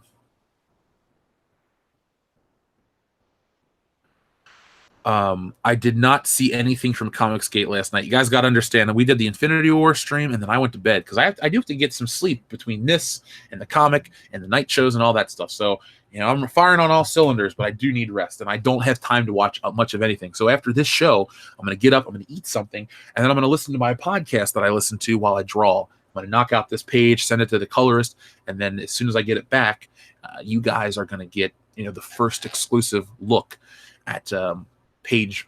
I want to call it page one. It's the first page of sequential art, but the comic doesn't start with sequential art. It starts out with something else, which you guys will have to wait and see. Oh yeah, why is September 15th the Batman Day? I have no clue. I have no clue at all. Oh, you meant Padman Attack of the Clones. Yeah, I get. Well, she did have a white bodysuit in that one too. That's fine. Hey, you like cartoons? It's fine. No, yeah, I'm with you there. Natalie Portman, nice looking lady. I don't think I'd like her though. She seems very egotistical. Like, I went to Harvard. Well, you know what? I wasn't raised a child actor with that kind of money to go to Harvard, but I still graduated and I got an online platform, and I talk to more people than you do on a daily basis. So, Natalie Portman, good for you. Glad you're successful. So am I. Don't be so smug. You're under the impression I never sleep. No, I do take sleep very seriously, because one thing, no matter how much I work on the channel or the comic and stuff, I do make sure I take care of myself. I go to the gym and stuff. Like, I had a big lift day yesterday, and then I drank a whole bunch of the protein shit and then got rest. That honestly comes first, because if I can't operate and I die, well, then there's no channel. So it's okay. You may wait an extra day to get something sometimes, but I give you 100%, and everybody's still a winner. Oh, September 15th is the day Bruce's parents were shot. Okay. I did not know that. I like Batman. I have tons and tons of comics and toys, but I did not know September 15th was the day his parents were killed. Isn't the real issue, or Batman Day, the day the first issue came out? That is up for debate. That's interesting, because personally, I consider Star Wars Day May 25th, not May the 4th. That's just some marketing bullshit that stupid people came up with. May 25th, 1977. Was the day that Star Wars was released in theaters. Not many theaters, but some. And that's what I consider Star Wars Day. Now, Back to the Future Day is a little different for me, because since time travel is part of the story, some of those red letter dates in history remind me of Back to the Future. So while my birthday is October 21st, Back to the Future Day was also October 21st. So I'll take that one as a win for me. But I honestly think of October 26th or November 5th, 1955, or even the 12th. All joking aside, between the 5th and the 12th of November every year, I usually watch Back to the Future a couple times, because that's the time it would take place. So maybe we'll talk about some stuff. The final episode of Batman the Animated Series was on September 15th. I did not know that. Oh, well, maybe we'll do a September 5th. If the 15th of September is Batman Day, which is a Saturday, I'll be getting ready to go out of town. Shit. Maybe we'll do a Batman stream that weekend.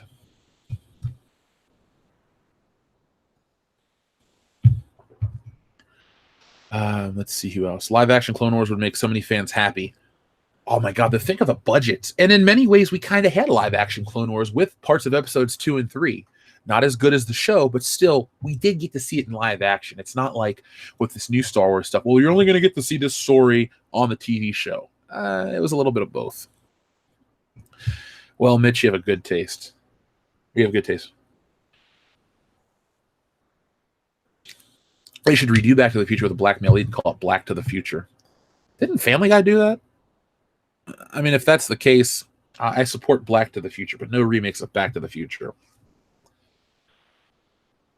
It's the 50th anniversary of Apollo 11 next year. Hopefully, they bring out something cool sci-fi wise. Maybe you watch that movie Life. That was a sci-fi movie that... Did anyone see that movie Life with Ryan Reynolds? It was in it for like 5 minutes. It wasn't good, but it wasn't terrible. It's something I would watch again. Thank you. A lot of people are talking about May 25th as Star Wars Day. We have the smartest fan base on the internet. I know people say it's the best. We do. We had a lot of great people come out, but listeners of this channel are smart. They get it. Sci-fi fans in general seem to be a lot smarter than your average consumer. The Pui. Good morning, the Pui. Thank you very much. Thanks for making me aware of Turkish Star Wars. I only made it through 30 minutes. By the way, good morning, Jeff. As always, good morning to the Puig. Folks, yesterday we talked about Turkish Star Wars and Turkish Rambo. If you haven't had a chance to watch Turkish Star Wars, do what the Puig did and watch it. It's, I don't want to call it bad because that dismisses it, but I don't want to call it good because that elevates it. So it exists, but go check it out for yourself. It's a thing. Apollo 11 coming summer 2019. Michael B. Jordan as Neil Armstrong. Kendo, let's get that movie greenlit. It's cringe to the max. Yes, Turkish Star Wars is cringe to the max. Time for some more coffee. Let's see. Yeah, it's unique. See, Bradley, while the scientists do make one bad decision after another, the thing I liked about life was the ending. If you like, I was paying attention to it while I was trying to eat Chipotle. Put it like this: I was eating Chipotle intently. I was trying to pay attention to the movie. That's how it operates usually with me. But the ending was pretty cool. And I'm not saying I want a sequel, but I do like those open-ended twists.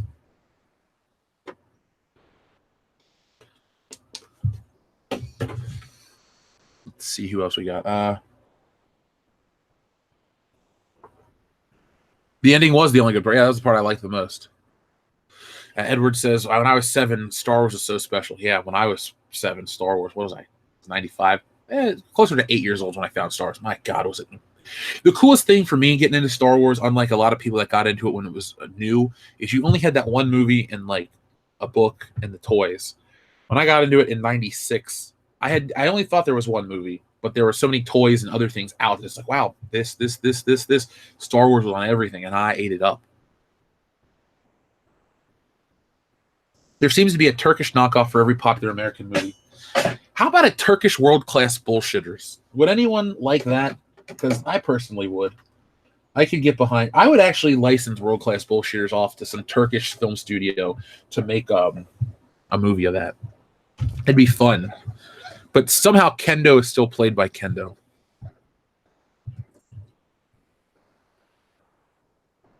Life with Eddie Murphy. I remember that movie. Didn't like it. It pissed me off. I don't like the whole premise of that movie. Those guys didn't do anything. They went to jail. Kind of rubbed me the wrong way. Wasn't that funny? Rugis, you missed a lot of Good Morning Pop Culture, man. We talked about the DC service. We were talking about Spider-Man 2 and how it's not overrated and how the fans like it. It's been a really good morning on Good Morning Pop Culture.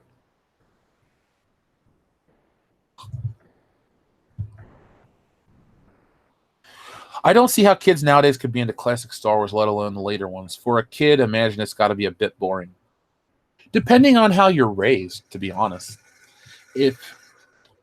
I think the reason Star Wars still worked for the 90s generation, my generation, even though we had flashy shit like Power Rangers, Ninja Turtle stuff coming at you all the time, was because kids shows were still treated in a weekly episodic way, and there was an overarching narrative for the whole season. So X-Men, for example, maybe the first episode, or not even really, the first episodes are two-parters. My point is, they were long-form stories. Spider-Man Season 2 was like, Sins of the Father, Chapter 1, Neogenic Nightmare, Chapter 4. Like, you had to watch, and they were serialized, and they kept going on and on and on to tell one big story.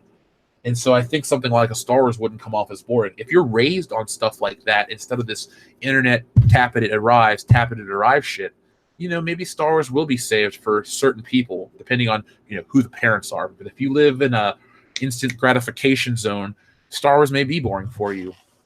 But thankfully, if this is the last generation of Star Wars fans, well, thank God I was one of them. That's all I can say. I think classic Star Wars holds up as well as it, as well today as it, used to.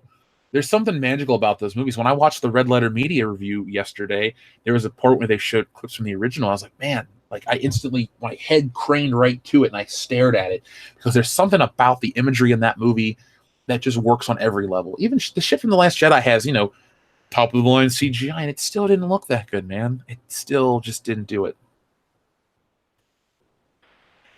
Couldn't get my son into the OT. He was 5 at the time, but he was so disinterested. Well, you know what? It's not for everybody.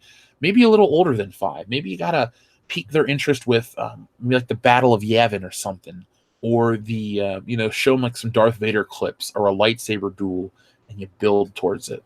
It's different for everybody.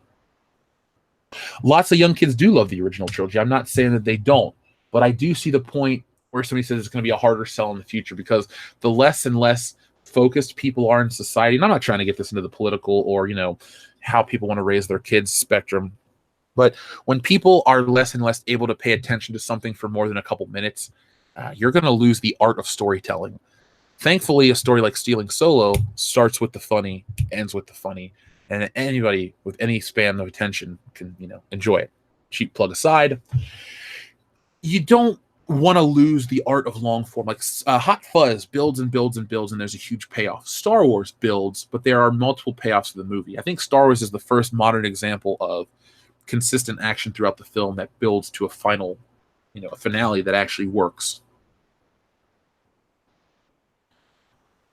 I do have Harmy's Despecialized editions now, thanks to our friend John Hoy. So that dude is awesome. I thank you. I like them. I mean, they're the original cuts of the movies. There's what can I not like? There are some special edition changes though that I'm still behind.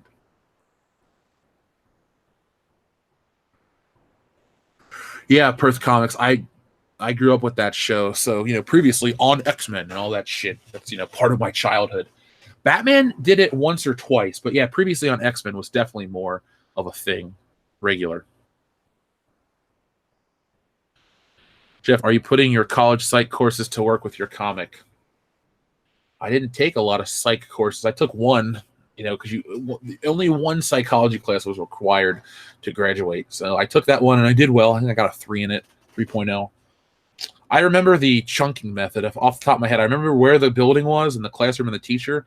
She was a skinny brunette lady, and I remember the chunking method off the top of my head. And was it Phineas Gage, the guy that got the spike through his head? Yeah, psychology was not interesting to me, but boom. Turkish EVS. You guys should start when he goes live. Start calling him Turkish EVS and see how long it takes him to. But don't tell him I said it. Just Turkish EVS. Somebody should learn how to say or whatever Uncle Ethan in Turkish would be, and then just like paste that into his chat.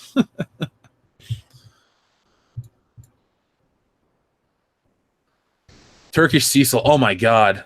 Oh god, that would be so gross. I have the old VHS tapes of the original trilogy, VHS tapes. I can speak right. English is my language, I swear. What's Turkish word for pie? Is it like, no, it's kind of a universal word. Pie. Sultan Ethan. Copy that, Turkish leader. Thanks, Pete. My kids love the OT, but think it's because it's seeped due to watching the films constantly during their early years. Parental brainwashing. In a way, I don't really think about having kids often, but when I have, I've thought about how I can get them into watching the original Star Wars. I'm like, yeah, this is something I'd like to pass on. We'll dig out some toys. And you know what? I actually have a plan to do it too. So, say kids want some Star Wars toys. I would get my kids started on the Power of the Force 2 stuff because it's so cheap and more durable than the newer stuff with more articulation. Plus, it looks better than the really, really current 5-point stuff, at least in terms of like a kid standpoint. The characters are a little larger than life. So I'll start them out with some Power of the Force 2 stuff on the cheap and then slowly migrate them to quality stuff. Turkish Nurkish. Yeah.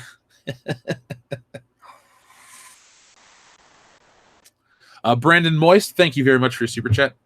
Amka Ethan equals Uncle Ethan. Ayak equals pie in Turkish. So everyone, say hi to Amka Ethan. Offer him some ayak. Turkish Mario Sakart. I sound like Ethan. I've heard that before. I don't look like Ethan, though. That's fine. I'm my own man. I almost said my own best friend. I am not a Mog. I wanted to get the original trilogy on VHS because I have a VHS player, but my parents wouldn't let me get it. Huh. That's an odd thing for a parent to say no to, unless it's a price issue. Star Wars is, for everybody. I mean, maybe some more conservative religious people could see the religious implications of the Force and have problems with that. Not that I agree with their points, but I can see where they would come from. Other than that, I can't think of anybody denying their kids Star Wars. It's kind of the story of everybody. It's so fun. I wouldn't call it overly violent. Yeah, there are some decapitations and amputations, but what good movie doesn't have that?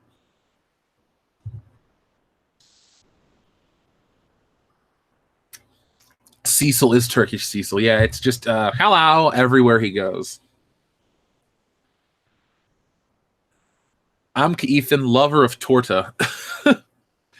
What's the coolest Superman figure to date? The Hot Toys Christopher Reeve Superman, either evil variant or regular. Christopher Reeve is the best Superman ever. Some people like Michael Keaton Batman, some like Bale, some like others. But Christopher Reeve Superman has never been topped, surpassed.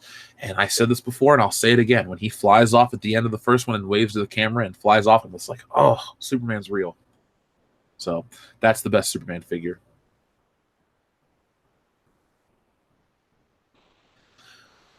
Mad Max and Alien Isolation were great, but most movie games are bad. Yeah, overall, when they're rushed out just to meet a release date. Some are awesome. There's Spider-Man 2, GoldenEye. What else was an awesome movie adaptation?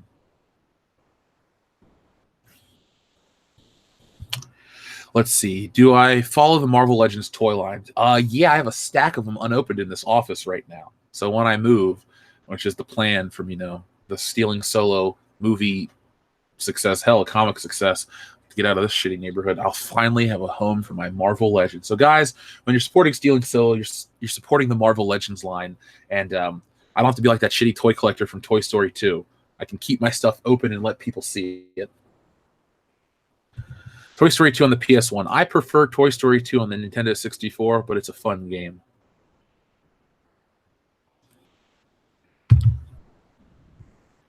Oh, the reason was, it's probably broke. Okay, then I could understand them not wanting to get you it on VHS just because they didn't want to throw money at it.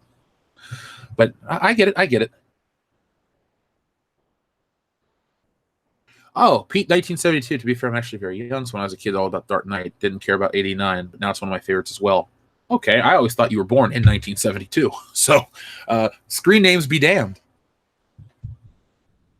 Do you know why they haven't released Spider-Man animated series? I love that series. Well, it's released in other countries. All the Spider-Man shows have been released on DVD in like England.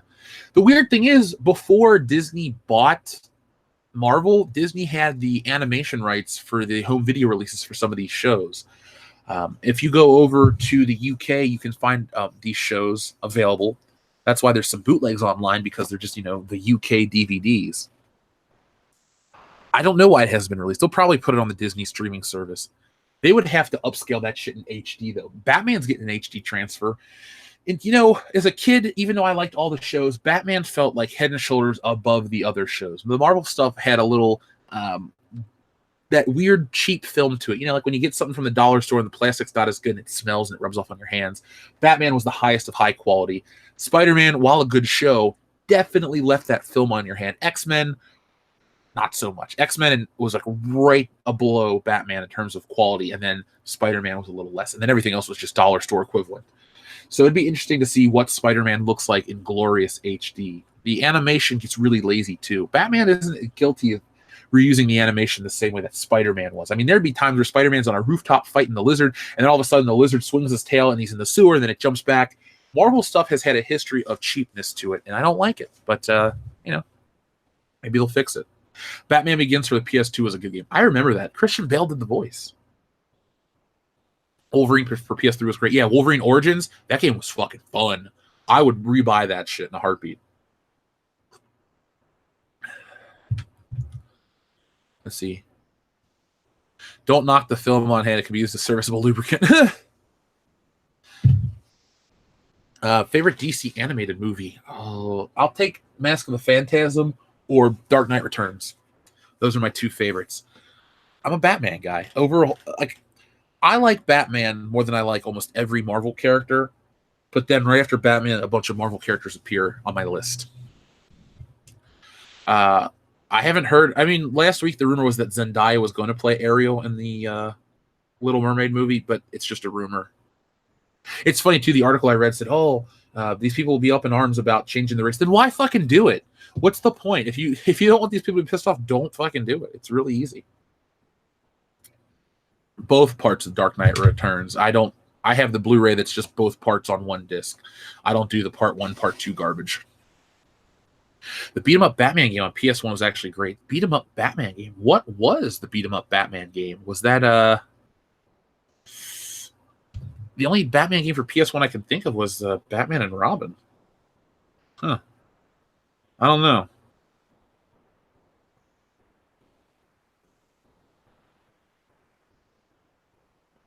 Let's see. Why would mermaids have dark skin? They live underwater. Excellent point. Well, don't tell these people that. It's it's based on Batman and Robin. Okay, that's the game you're talking about then.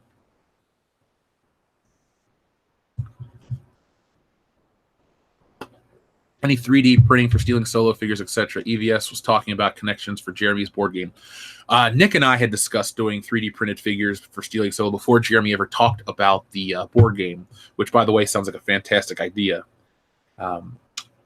I do not know. Put it like this. I am open to doing stuff, cross-promoting with these guys, because here's the thing how this works. We all help each other. We all succeed. Community wins. Everybody wins. It's not about keeping stuff out of people. If Jeremy and Ethan would like to find a way to incorporate an element from stealing solo, because there's more than just, Solo himself in the story. If people want to find a way to incorporate that into the board game, I'm on board. I'll just talk to them offline and we'll figure something out. So much like the Comicsgate trading card, people were like, are you going to do a trading? Ethan's like, you should do that. Before he even finished his sentence, I had decided I would do that. So I'm on board with these guys. I want to see them succeed. They want to see me succeed. They've gone out of their way to help promote this book and, reach a lot of people like you guys have. Have you noticed I actually haven't put out a single regular video about stealing solo? I will soon, and that'll really help it jump. But no, they're all great, and I want to see them succeed, so I'll help them out too. Arkham games are fantastic. Yes, they are. I own the original trilogy of them. I don't have Arkham Origins. Didn't do it. My favorite superhero game was Hulk. I love the idea of a man dealing with the search for being a green rage monster. Oh, superhero, not Trent. So you liked the Hulk back then. I thought you were talking about the old Hulk game for Super Nintendo. I was having a flashback for a minute. That was one of my first video games I had. Hulk for Super Nintendo. Thank you, John. You guys are waiting for the good stuff. I'm really critical of my stuff. What I've drawn so far, I'm very, very excited. It's better than most Marvel books. Batman Rise of Sin Tzu. I remember that game. I remember that character. They were trying to take it off. That was that weird era where the animated series had ended and people were okay with it ending, but still stuff would come out and people would buy it. Super Nintendo Chalmers, good reference.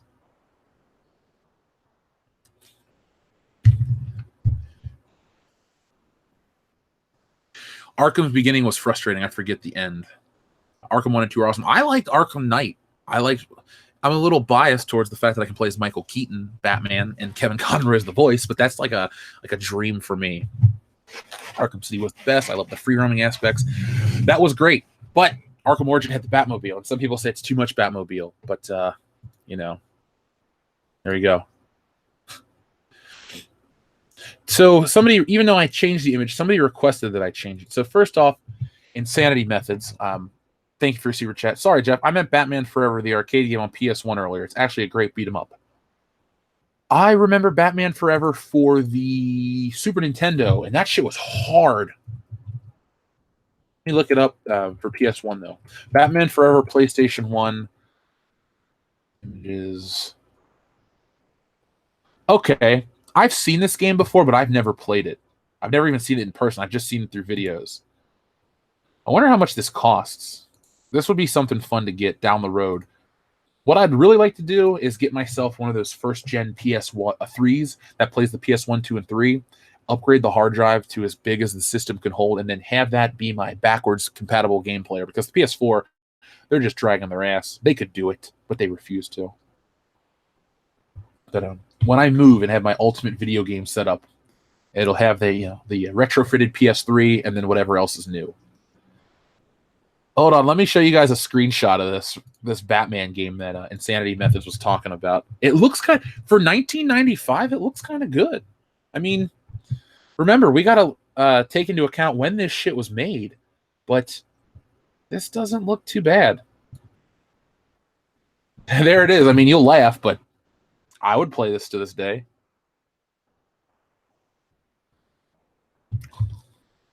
Brad, there may be some of that. There's planes in my story. Don't worry. There's an airplane. Okay, the nerd covered that game. Then that's probably where I saw it be played at. Because there are a lot of games as a kid I never knew existed. We didn't do gaming. My mom bought me toys left and right and did all kinds of fun stuff, but because the games were so expensive and you either beat them really quickly or they were too hard for a little kid, I didn't get a lot of video games. Once the N64 came out, though, that changed. I was about 10 when I got it. GoldenEye, Zelda, I sat through those games like you would not believe. His nips have been cropped. To be fair, this is supposed to be the first suit, and I don't think the first Batman Forever costume has the nipples. I could be wrong. I'm looking at the toy of it from the new one, the new line, and I don't think so. I had a fat PS3, but it was stolen, so that's the only reason I don't have mine anymore. You have to pay for Michael Keaton and Arkham Knight. Yeah, I bought the DLC right away. You get the Batmobile, though, too. And that's the coolest thing for me is, you press the button, the Batmobile appears, you jump into it, you're Michael Keaton in the Batmobile. Another cool thing is they have these time trials, and you can be Christian Bale Batman with the suit. And when you do the time trial, it plays the Dark Knight theme song as you drive around. So that was a lot of fun.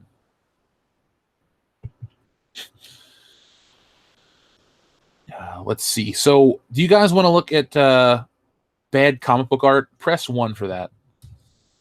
Just asking. Because if we get enough ones, we'll show you the most heinous offender of bad comic book art. Now, from a technical standpoint, this isn't actually bad, but it's just weird. It makes, thank you to Amy for sending this in, but it's going to make a lot of people say, what the fuck? So, as always, I tell you guys, make sure you're not drinking or eating anything. It's not a good idea. Lots of 1. Oh, God. Here we go. Here we go. Oh, we got a 2 and a 3 and an 8. All right, well, this is about to send you. This is a fucking 11. So, you ready? Here you go. It ain't anus, but it's damn close to it. Now, this is officially published from a Marvel comic book. This isn't me making it up or getting weird fan art or weird Rule 34 stuff. This is straight up from a Marvel comic book. Oh, there's Holdo's Muff. Been wondering where you were. I thought you died. Yeah, what the fuck is right? Yes, I'm sorry, your eyes. Yes, Frank did it. They heinous because they anus. I like that. So let's talk about this Marvel swimsuit special. This is a real thing. This isn't a joke. Let's see what they say about it on Wikipedia, because a Marvel swimsuit. No, I don't want to buy a Marvel swimsuit. Okay, here we go. Marvel Illustrated Swimsuit. From 1991 through 1995, Marvel Comics published an annual magazine-sized Marvel swimsuit issue featuring pinups and tongue-in-cheek articles. It was first titled Marvel Illustrated, the Swimsuit Issue, but subsequent issues were called Marvel Swimsuit Specials, probably to avoid litigation from Sports Illustrated, which had published an annual swimsuit edition for years. Cover girls and pinups. She-Hulk was the cover girl for the first issue released in 1991, which boasted such articles as The Boys and Girls of Summer, The Super Olympics Down Under. Year 2 was Storm, Take Wakanda Wild Side. Take a Wakanda Wild Side, okay, released in 92. Rogue was the cover girl for 2 issues, 93 and 95, later starring with Gambit. And Sue Storm shared the cover with Namor in 1994. Rogue's swimsuit pinup page was scantily clad X-Men characters, some of which are taken from the swimsuit issue. Mary Jane Watson Parker, Spider-Man's ex-wife, the Wasp, Enchantress were also featured in the pinups. The swimsuit also presented male pinups such as Thor, the Hulk, and the Punisher, and Tony Stark, Iron Man. Oh, Jesus. Do we want to show more of this, or do we want to just kill this thing right now? Let me know. 1 to kill it, 2 to keep it going. because we can make fun of this. Sorry, I know you're eating, but I told you guys that this was bad. It's a subjective term. Oh, yeah.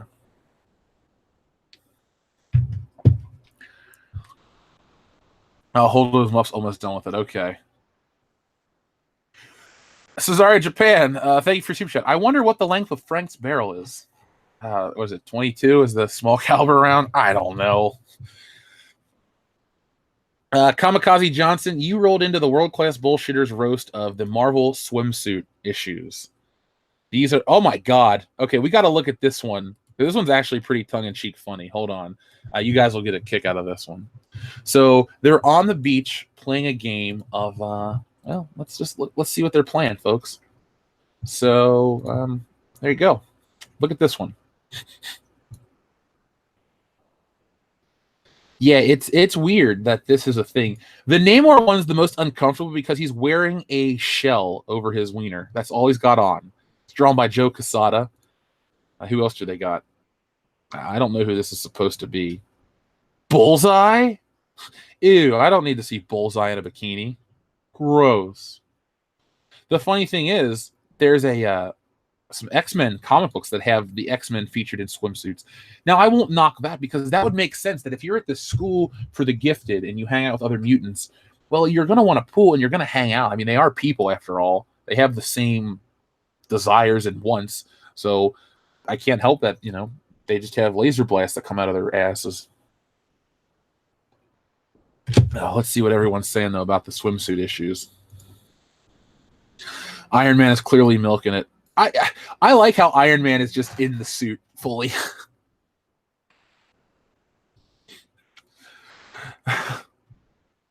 The one that makes me laugh the most is Captain America. I mean, with the mask on, his head looks so tiny.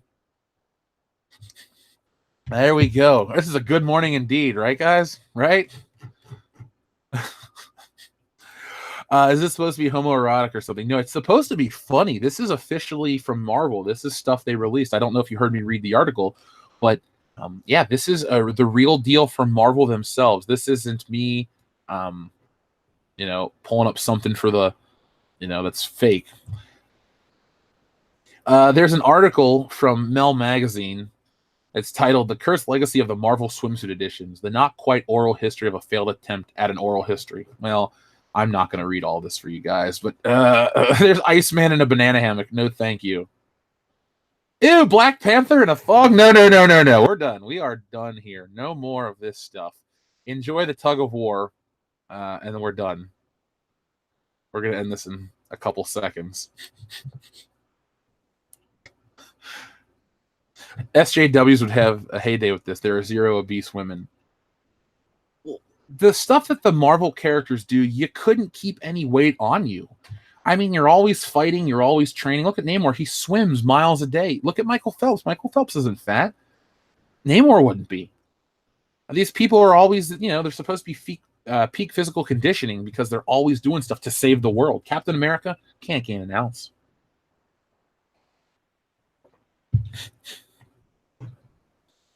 X-Men swimsuit. Ghost Rider. I don't know if they have a Ghost Rider swimsuit. I don't want to put that in my Google machine. Ghost Rider swimsuit. I'll be on some list for weirdos or something. Oh God, Lando Calrissian's here.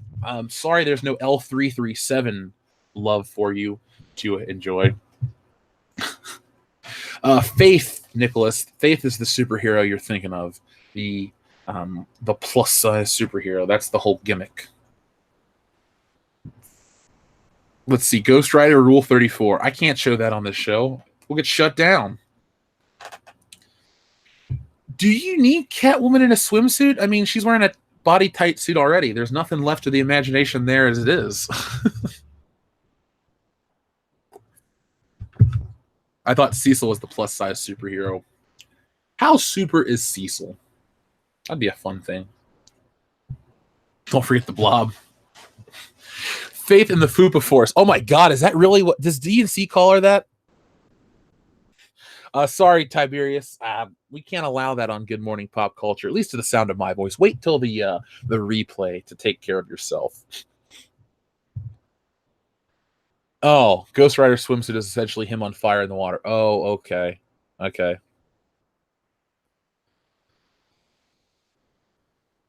Cecil is super drunk. Damn right Cecil is super drunk. Do you guys want to check out the so I keep talking about the Batman and Robin in bed thing. Does anyone ever see wow, there are multiple. I'm not gonna show some of these because I don't really want YouTube to think I'm trying to put some bullshit on here. But I'll show you this one. They're fully dressed. There's one where they have a towel over themselves, and I'm not gonna put that in there.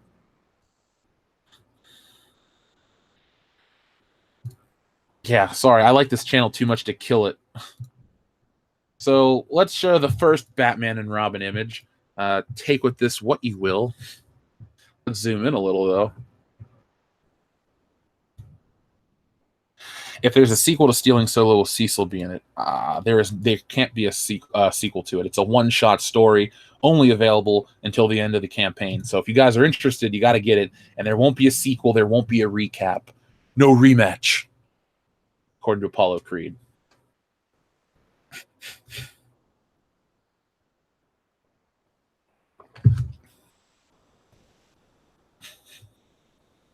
You see Cesare Japan, though. They're tightening their grip. I don't really want to. You can Google Batman Robin bed, and it's like the fourth image. You can see that.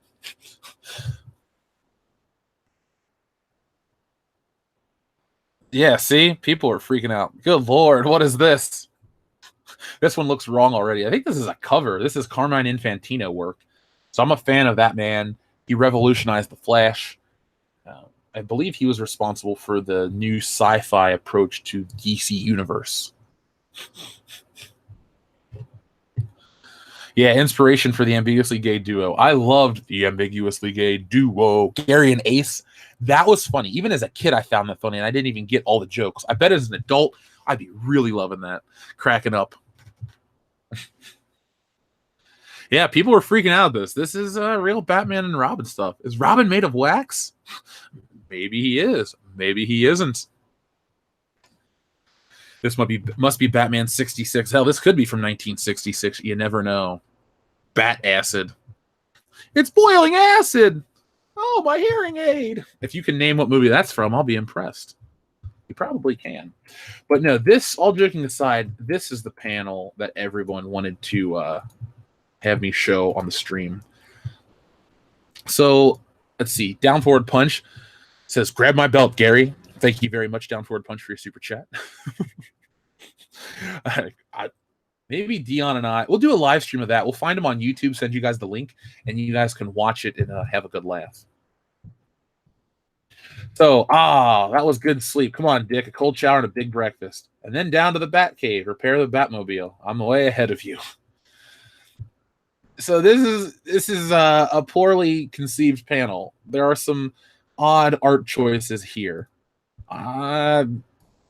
You see why people say the stuff they do about Batman and Robin and, joke about Batman and Robin. There's a long history of just weird things. Now, remember, stuff has to make sense in the time it was created.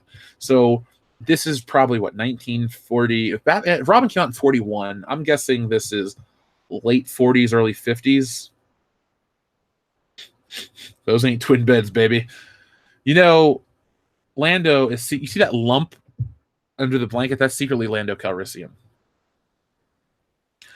I've ever seen Super Dickery with Superman being a Kryptonian jerk. I do remember Super Dickery. It was a website, and they gave examples of him being an asshole. I've seen that. Oh, I know the artists used to have to crank this shit up. Believe me, I'm an artist. I understand. See, thankfully, I have the luxury of refining certain things with Stealing Solo. Link in the chat, by the way. I don't have to rush out page by page by page. I have a date I gave you guys. It's gonna, be available when I tell you. But thankfully, I live in the era where I can get references and I can change up the angles and do stuff I want to do it my way. So, why a cold shower? I don't know. I prefer a warm shower. Stuff like that. This is why I like Batman working with Batgirl.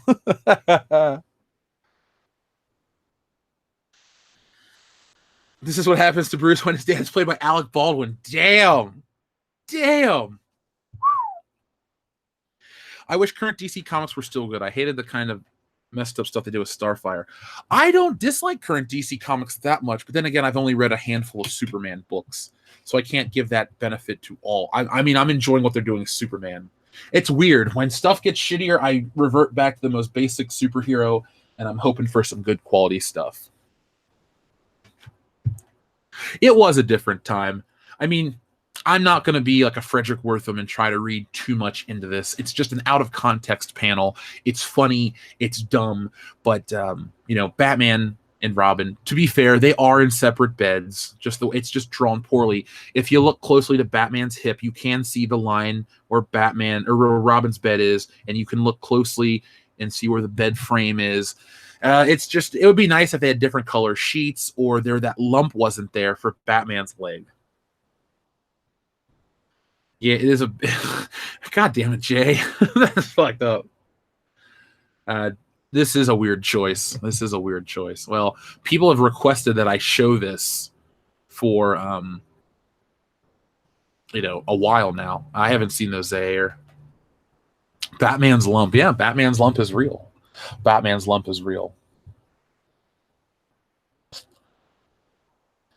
Jesse Miller, proud to order Stealing Solo. Proud to be order 35 for Stealing Solo. Got to back Jeff. He has excellent taste. It's going to be fun. Jesse Miller, thank you very much. I appreciate that. Thank you to everybody, but thank you, Jesse, for telling me that I have good taste. I appreciate that. It's going to be fun. That's all I can say. I don't want to. The thing is, there are a couple plot points that I'm dying to tell you guys, but I want you to read it and be surprised. I guarantee that you will laugh when you read this comic. You'll go, "Oh my god, I can't believe that's in this story," type of thing. It's not like Batman and Robin in bed together. Weird. It's not even weird. It's just funny. I'm not afraid to, not pull punches when it comes to humor. My lumps, my lovely baddie bumps. Check it out. I bet they had breakfast sausage. Ew. Pecan Van Piver. Oh my god. Why would they draw their beds so close together? Back in those days, pushing beds together was, it was just an oddly drawn choice. You know what I've noticed, though, about a lot of old comic books? And sometimes we look at them and we see, man, this is dated, this is antiquated. Why is it drawn this way?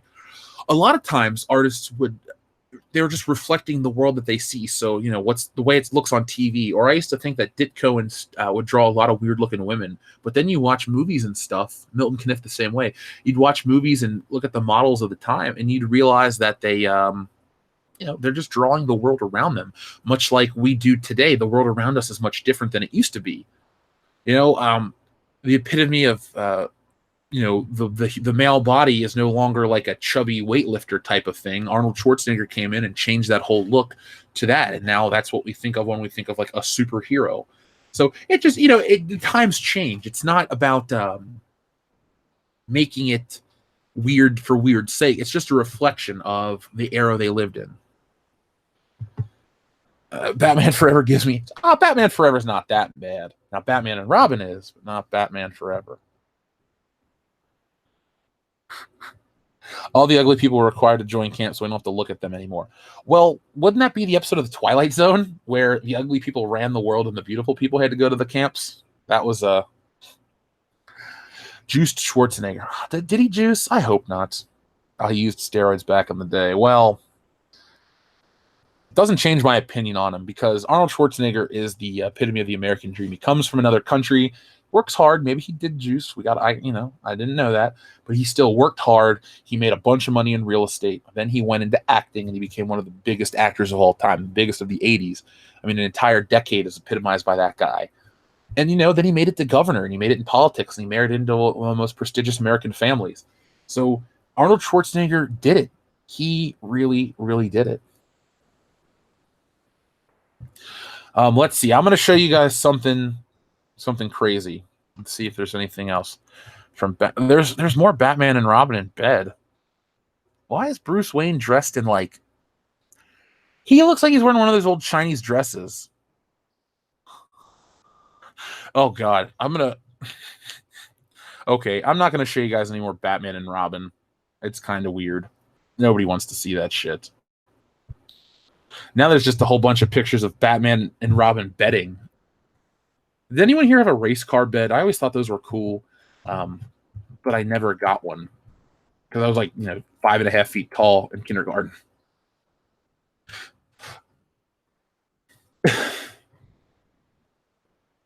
Oh my god, Batman and Robin the movie.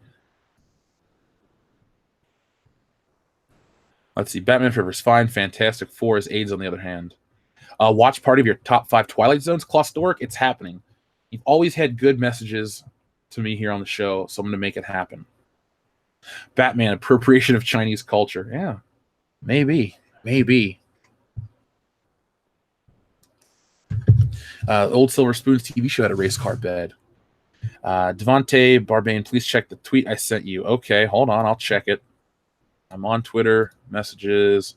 Mahler, I got to send him something today. Oh my god. Okay, this is actually pretty fucking cool. Open image in a new tab. I'll let you guys look at this one. Let's see.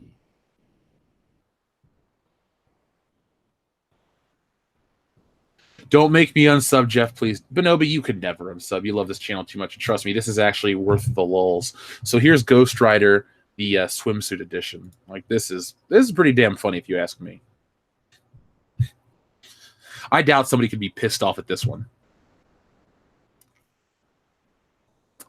If I'm doing my top 5 Twilight Zone episodes, can I do a top 5 Married with Children episodes? Oh man. See, I have to go back and rewatch a lot of Married with Children to create a top 5 list.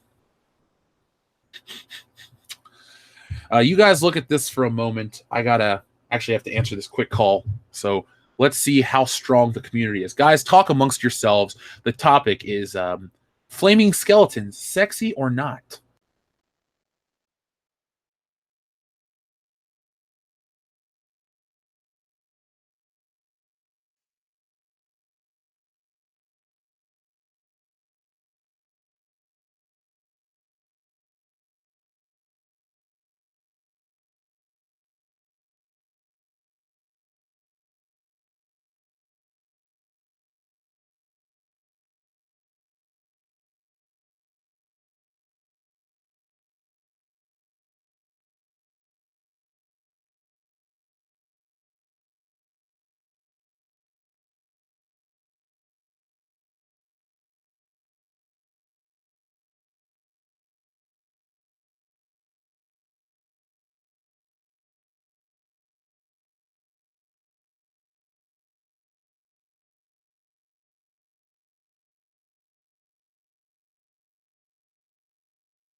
And that was the silent hour here on World Class Bullshitters. There we go. So Ghost Rider, what do you guys think of this one? It makes me laugh. Well, Holders Muff, you're aroused because you're an interesting guy. You're a regular guy, and that's why I like you. Thicker than Ray. Oh my god. Don't assume the flaming skeleton's gender. Never. What does it actually say on the text? It says, "Hey, Ghost Rider, put some clothes on for Pete's sake." Sheesh, this ain't that kind of a beach. You're showing a little too much bone. Tristan 93. Hey, look, he has melted sunglasses and a bottle of melted sunscreen. That's funny. You know what's weird though? If you take this picture literally and think about it for a moment, Ghost Rider, when he's in the suit, has like muscle definition. So does he wear does the fire create like a muscle structure? Because if he's straight up a skeleton like this underneath the suit, his jacket and stuff would sag. Let me look that up real quick. Ghost Rider in general. Because he does have muscles and shit. If we look at the original appearance of Ghost Rider before he wore the straight up leather suit. Well, here, we'll even use something from the 90s right here. Check this out. I mean, Ghost Rider clearly has muscular definition. Now, does this come from just the way comics are drawn in general? I mean, that's really the obvious answer.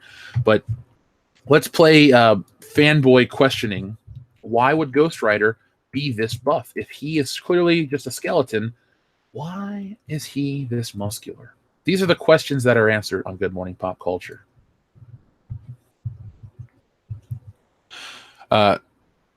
Supernatural muscle, like you can't see, I guess. But I mean, look at his legs. That's muscle definition. The arms, same here. By the way, I think this is my favorite Ghost Rider rendition. I like the gray and the black suit. Maybe I'll have to go out and pick up that Marvel Legends Ghost Rider.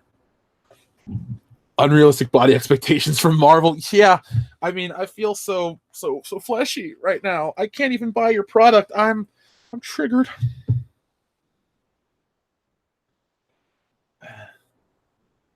I love how GoDaddy wants to send me emails every 5 minutes. Just because I registered worldclassbullshitters.com, I get harassed. Thanks, guys. Thanks. Well, let's give a quick shout out to our friend and listener Timothy Riggs. World Class Bullshitters is a TV show on IMDb now. Oh my God, we're on here. Dion, Nick, and myself. This is cool. This is fucking cool. Thanks, Tim. I appreciate it. This is awesome. So, guys, you can check out World Class Bullshitters on IMDb. We're a talk show now. Cool. We made it.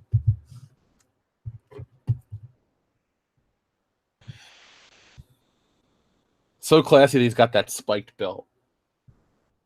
That was such an 80s or 90s thing. It's funny how comic books were at least a decade off in terms of popular design. You know, people were still rocking bell bottoms and those big platformy shoes in 80s comics. And not until you got some younger blood in there towards the mid to late 80s did the comic book, people were wearing what was a reflection of the current day. Nowadays, people dress in so many different varied ways. A guy in a members only jacket with a rolled up pair of sleeves isn't too dated anymore. Yep, we've officially made it. IMDb, we're there, man. Wouldn't it be crazy if, cool, you click on the page and eventually you click on my name, it'll say like writing credit, Stealing Solo. Yeah, that'll happen. Thank you, Pete. Thank you. Thanks, DJ D Show. I wasn't aware of that. Miami Vice Fashion is back. It's funny, when we were out of town for Horror Hound, I saw a dude who had the Crockett suit on, and I wanted to say, nice look there, Crockett, but he was like this old guy trying to mac on this chick, and I was like, I'm going to let him go. I don't want to embarrass him. I mean, he's got the spray painted hair and shit to try to look young, and he's trying to impress. Like, he was like 70 trying to impress a 50-year-old. I guess that's a thing, but I didn't want to ruin it for him. Are you talking about Jim Lee's X-Men designs? Because I don't know what X-Men Omen is, or Marvel Omen, but his Jim Lee X-Men stuff is iconic. Yeah, we'll get some acting lessons. Maybe I'm a better actor than you guys realize. Just putting it out there. Lobo was a badass biker, but he didn't wear bell bottoms. Yeah, Lobo's pretty cool. Have you guys ever seen the episode of Superman the Animated Series with Lobo, where he wants to marry the princess at the end?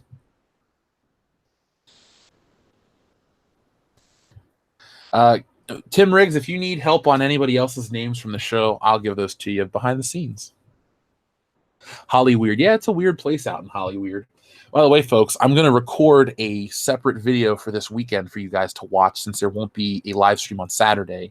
It's going to be one of the shorter ones. So I'm hoping that the views go up like crazy and we reach a lot of people. It's a really important one. I keep talking about the nostalgia tax. Well, I'm going to put that together for you guys and ladies. It's funny when you say you guys, it's kind of just like a general phrase, like in the Goonies. Hey, you guys, there are girl Goonies. So, but it's cool though that we reach, everybody now.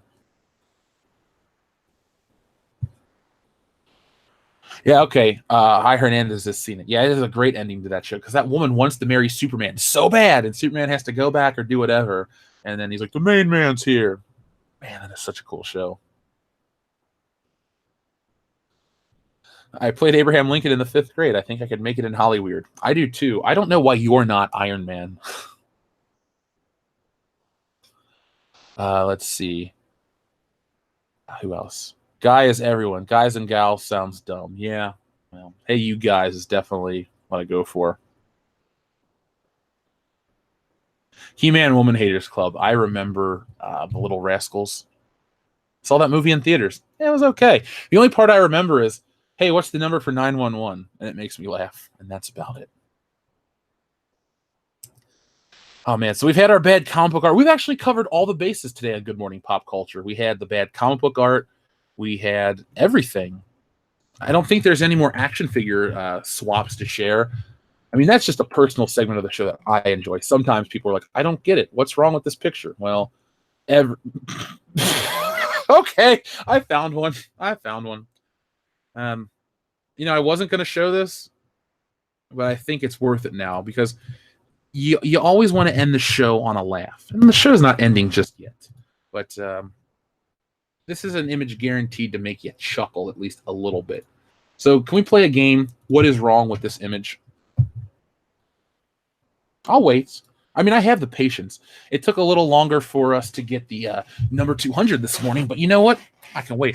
Remember Monster Squad? Damn right, Tim Riggs, I remember Monster Squad. We're going to be watching that here in October for Schlocktoberfest. I've only seen Monster Squad about 10 or 15 times, but I love it. It's not as good as the Goonies, but it's a fantastic, fun film that if I had children, that's the kind of shit we would watch around Halloween. Monster Squad, Tales from the Crypt, certain episodes, not all of them. There we go. Is that Sting? Look at it, though. That's supposed to be the T-800 Guardian. Now, a lot of times I go to these stores and I think, man, how do people get tricked into returning toys? When you see Terminator, you think Arnold Schwarzenegger, and you look at that and you go, that looks like Arnold Schwarzenegger. I haven't seen this one. So, zombified Terminator. What happened to his face? Jaundice? You guys are the best. If I ever need a laugh, I just have this show. I always feel better. That's probably the reason why I don't get down, because I got you guys to talk to. This might be a first. Hold on. Here, hold on. This is just as funny to me. After we get a good look at the Arnold mistake, let's look at this one.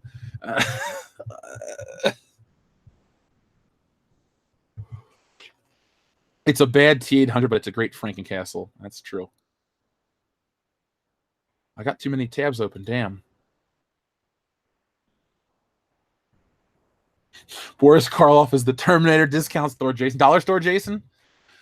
We do have the dollar store variants that pop up a lot on this channel.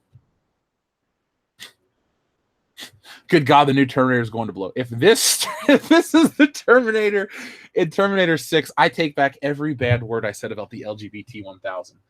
Not only am I excited for it, I can't wait to buy everyone that listens to this show a ticket if it looks just like that. Black jacket, ripped shirt, brownish painted face with a questioning Terminator. What the fuck is up with his leg? It looks like it's about to pop out. Is he doing the shocker with the left hand? Maybe. Oh. Necro Terminator, Phantom of the Terminator, Nausea Terminator. Yeah, he's gonna puke. How could the Terminator puke? Would he puke up oil? He would be the weirdest. Like if a woman took him out, he would just sit there. He wouldn't eat. I have no purpose to eat. And she would look at his muscles and go, really? Terminally ill. Terminator 6, terminally ill. That's the name of this film. Now, if you guys are getting a chuckle out of this, I'm going to leave this up for another minute because a lot of people are rolling into the chat. But I want to show you the next one after this. The next one is kind of ridiculous. And it makes me laugh at the sheer stupidity of it. I know a lot of these are just kind of like, oh, I get it. Ha ha. The next one I'm going to show you is just comically stupid on a scale of epic proportions, if you will. All right, so I think we've had enough time with the shitty Terminator. Let's do it this way. So can anyone tell me what is just off about this one? I don't even know how to take it. What are we looking at? I'll wait. I mean, I know what it is, but it's so dumb. The Herminator. Yeah, Thresher Mall, you know.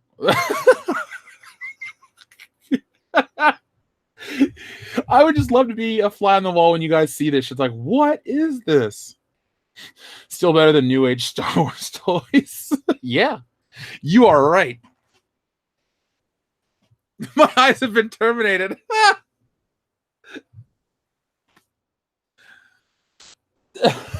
So it doesn't seem like anybody can get this one right. So I kind of don't want to tell you what it is because I like the things. I'm seeing a lot of iRobot, Spawnhead, Liu Kang, Rambo. So we clearly have a hashtag more profitable than Disney Star Wars. That you are. Somebody's gonna buy this. So we have a Jubilee action figure from X-Men Legends line. We have I guess that's the iRobot head. The head, the big the big giant head is Ricky the Dragon Steamboat, and I believe that is a the Absorbing Man's ball and chain. And I don't know what the black thing is. She Chameleon. It's a mistake is what this toy is. It's ugly, it's dumb, and this is why I love action figure swaps, because it makes you guys go, what the fuck? Nobody knows what's going on. Now, I'd buy it too, Brad. I'd buy that too. If Stealing Solo gets past $5 million, I'll make sure that everyone gets one of these in their package. Just saying. What a cluster fark. I guess we didn't lose you, Benobi. The image wasn't too offensive for your senses. Jubilee, the only X character more culturally insensitive than Gambit. Bro, Paulo Creed. Now, that's a cool-ass screen name. I like that one. Dion would like that, too. I want to tell the stream about the toy I bought Dion at Horror Hound. Tim, we're going to save that for world-class bullshitters tonight. It's a little, it's a lead-in for tonight's show, because I want Dion to give the reaction. But it was bright, it was purple, it was squishy, and powerful. That's all I'll say. That's all I'll say. They just don't make good toys anymore. That's true. Well, they do. You just got to pay through the nose for them. Better than that $1 Rose Tico figure. You damn right. I need to get rid of these damn Rose Tico figures. So does Ethan. So let's stop looking at this X-Men thing and let's throw me some questions. We'll do the Ask Jeff Anything segment. This show has been way crazier than I thought it would be. So we're closing it out. We're in the final 10-minute stretch. And it impressed the waitresses. It really did, Grendel fan. It really did. That one girl, not our waitress, but the other one was like, "You gonna use that?" I mean, I was too tired to give a shit that night. With movies like Rampage, Jurassic World making a lot of money at the box office, along with MonsterVerse stuff, would you say monster movies are back? If you consider like the dinosaurs, monsters, and stuff like that, yeah, I guess you could say monster movies are back. Monster movies did leave for a while in the early thousands. I'm sure there were some low-budget ones that I'm forgetting or some big ones that I'm forgetting too. But yeah, monster movies are back.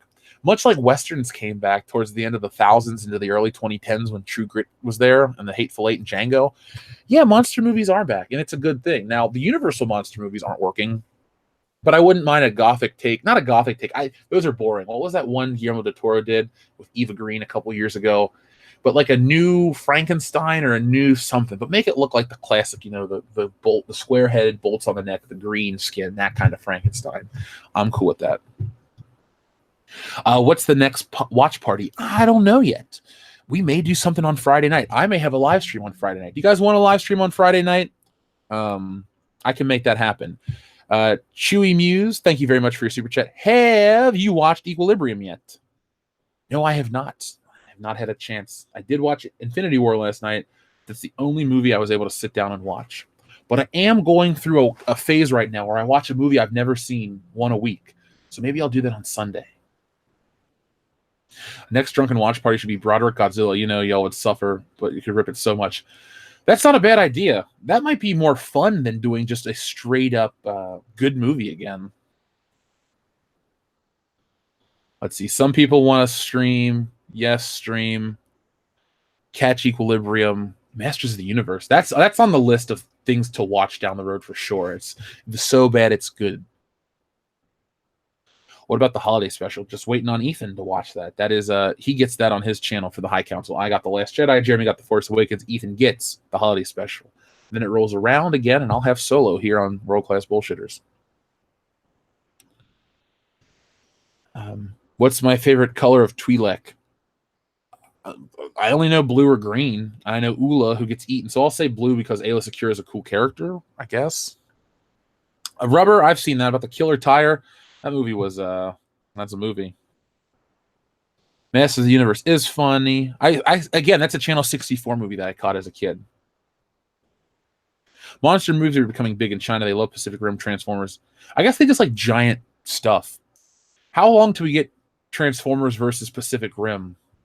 You know, if it's done right, a Power Rangers movie could be on that same scale. And I maybe go see it if they do the suits right. I know I'm in the minority, but the only reason I didn't watch the Power Rangers movie was because they didn't have the suits accurate enough. They didn't look like Power Rangers. They look like Iron Man. And that's not the Power Rangers. Give us a modern-day Sentai take. Even if it's a little hokey, I'll buy into that and have fun with it. I thought the kid they cast to play Jason the Red Ranger, the dude from Stranger Things Season 2, he's a good actor, and I like him. But I didn't like the rest of the cast. Pacific Rim, that could be our parody. Tain't no way I'm watching Solo. Maybe I could pirate a copy, but they aren't getting a dime from me for that bad decision. Well, you don't have to watch the movie to join the live stream. You can listen to us rip on it and laugh. A lot of people listen to us watch Infinity War and ask us questions, and it's a lot of fun. And this SJWH, I wouldn't mind seeing O.J. Simpson as the Terminator. Well, you kind of did in 94. I should watch Kamen Rider as well. A dude in college tried to get me to watch that. Not opposed to it. I did watch the Americanized version of Masked Rider, so I am already familiar with the character. It was product placement, the movie. Don't worry, you didn't miss anything with Power Rangers. I guess just nostalgia speaking, you know. Hey, Jeff, your Dong Lover t-shirt is under protest t-shirt on Google. Really? They consider that a protest t-shirt? That's cool. I haven't sold one of those in a while. So if you guys are buying Dong Lover shirts, you're not buying them from me. That means they're stolen. So don't. Godzilla 98 watch party and review. Oh my God. I want to watch that. I want to watch that just for you guys. I remember as a kid, I wanted to see it in theaters really badly because like Roland Emmerich, the director of Independence Day. But I didn't get to see a lot of movies as a kid. So when I saw it on videotape, it was underwhelming to say the least. Oh, I saw VR Troopers as a kid. That show sucked. The dog, it talked or whatever. That was dumb. Yeah, there you go. You got it, Jijigify. Blazing Saddles watch party. Yeah, we could make that happen. Do I think a major overhaul of the Dark Universe could still be successful? Look at the Conjuring universe and how successful it is. It's a $1 billion franchise. I didn't realize it made $1 billion. It's possible. We live in an era where horror is a little more acceptable than it used to be in the 90s. In the 90s, it was the teeny bop where everyone's pretty, Jennifer Love Hewitt. I know what you did last summer with Craze. Now horror is making a comeback. Many would say horror never left. Good horror is making a comeback. I know I go to Horror Hound and watch a lot of movies they put out there. Some of them are just shit. But we're getting stuff that's taken more seriously thanks to Jason Blum and James Wan. We have some respectable horror films. So anything's possible, but I hope that maybe get Blumhouse involved with the Universal monsters. Let them, produce it. Universal distributes it and owns it. No more Tom Cruise. No more over-the-top shit. Make them small, scary, claustrophobic, Egyptian-inspired if you do The Mummy. Have Frankenstein, be not a period piece, kind of like, don't do the period piece De Niro one, the Mary Shelley inspired one. Do a throwback to the version everybody knows, the Karloff, Clive, is his name Clive Revel? No, Clive Revel's the Emperor. There's a guy named Clive Swift? No, that's the guy from Are You Being Served? Shit. The guy that played the original Frankenstein, the 30s one. Do that. Do a throwback and homage to that. That could be kind of fun. Shirtless Kylo equals horror. Yeah, you're right. The dad pants. Have I ever seen Nosferatu? The original one? Yes. That was on IMDb. The best Frankenstein in film is the original Death Race 2000. Stallone doesn't play Frankenstein. Is it David Carradine that plays him? I've seen that movie one time, like 15 years ago. I was disappointed that the Meg was not about Meg Griffin from Family Guy. That would have been a real horror movie. That would have been fun, though. Colin Clive. Thank you, Tina. Thank you. I knew the name Clive was in there. I was on the right path. Jeepers Creepers is definitely the nadir of modern horror. Still can't believe it got sequels. It's pretty shitty. It is definitely pretty shitty. Best Frankenstein film is Young Frankenstein. That's a great film. Jump scare plus turn up the volume equals definition of horror film. Well, let's hope they don't do that. The 2018 definition of horror film isn't what the new Halloween is. Let's hope that suspense and tension is the name of the game in Halloween, because when you're alone on a dark, cool night, and Michael Myers could be anywhere, that's the scariness. You know, is he watching? Where is he at? Remember the scene in the original Halloween where Annie's in the kitchen after she spills butter on herself and she's in her underwear talking on the phone to Paul, and the camera switches over and Michael Myers is behind her and pans back and he's gone. That's what you want out of a horror movie. At least I want out of a Michael Myers film.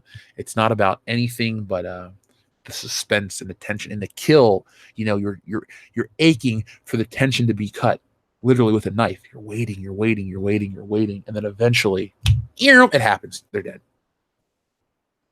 If I could own a starship from any sci-fi, which would it be and why? I would like to own the Millennium Falcon because it's cool, but it is a piece of shit after all. I guess I'd want something great like the Enterprise. Is warp speed faster than light speed? I do like the Milano from Guardians of the Galaxy. It's a neat looking ship. I'd want something fast, reliable, and comfortable.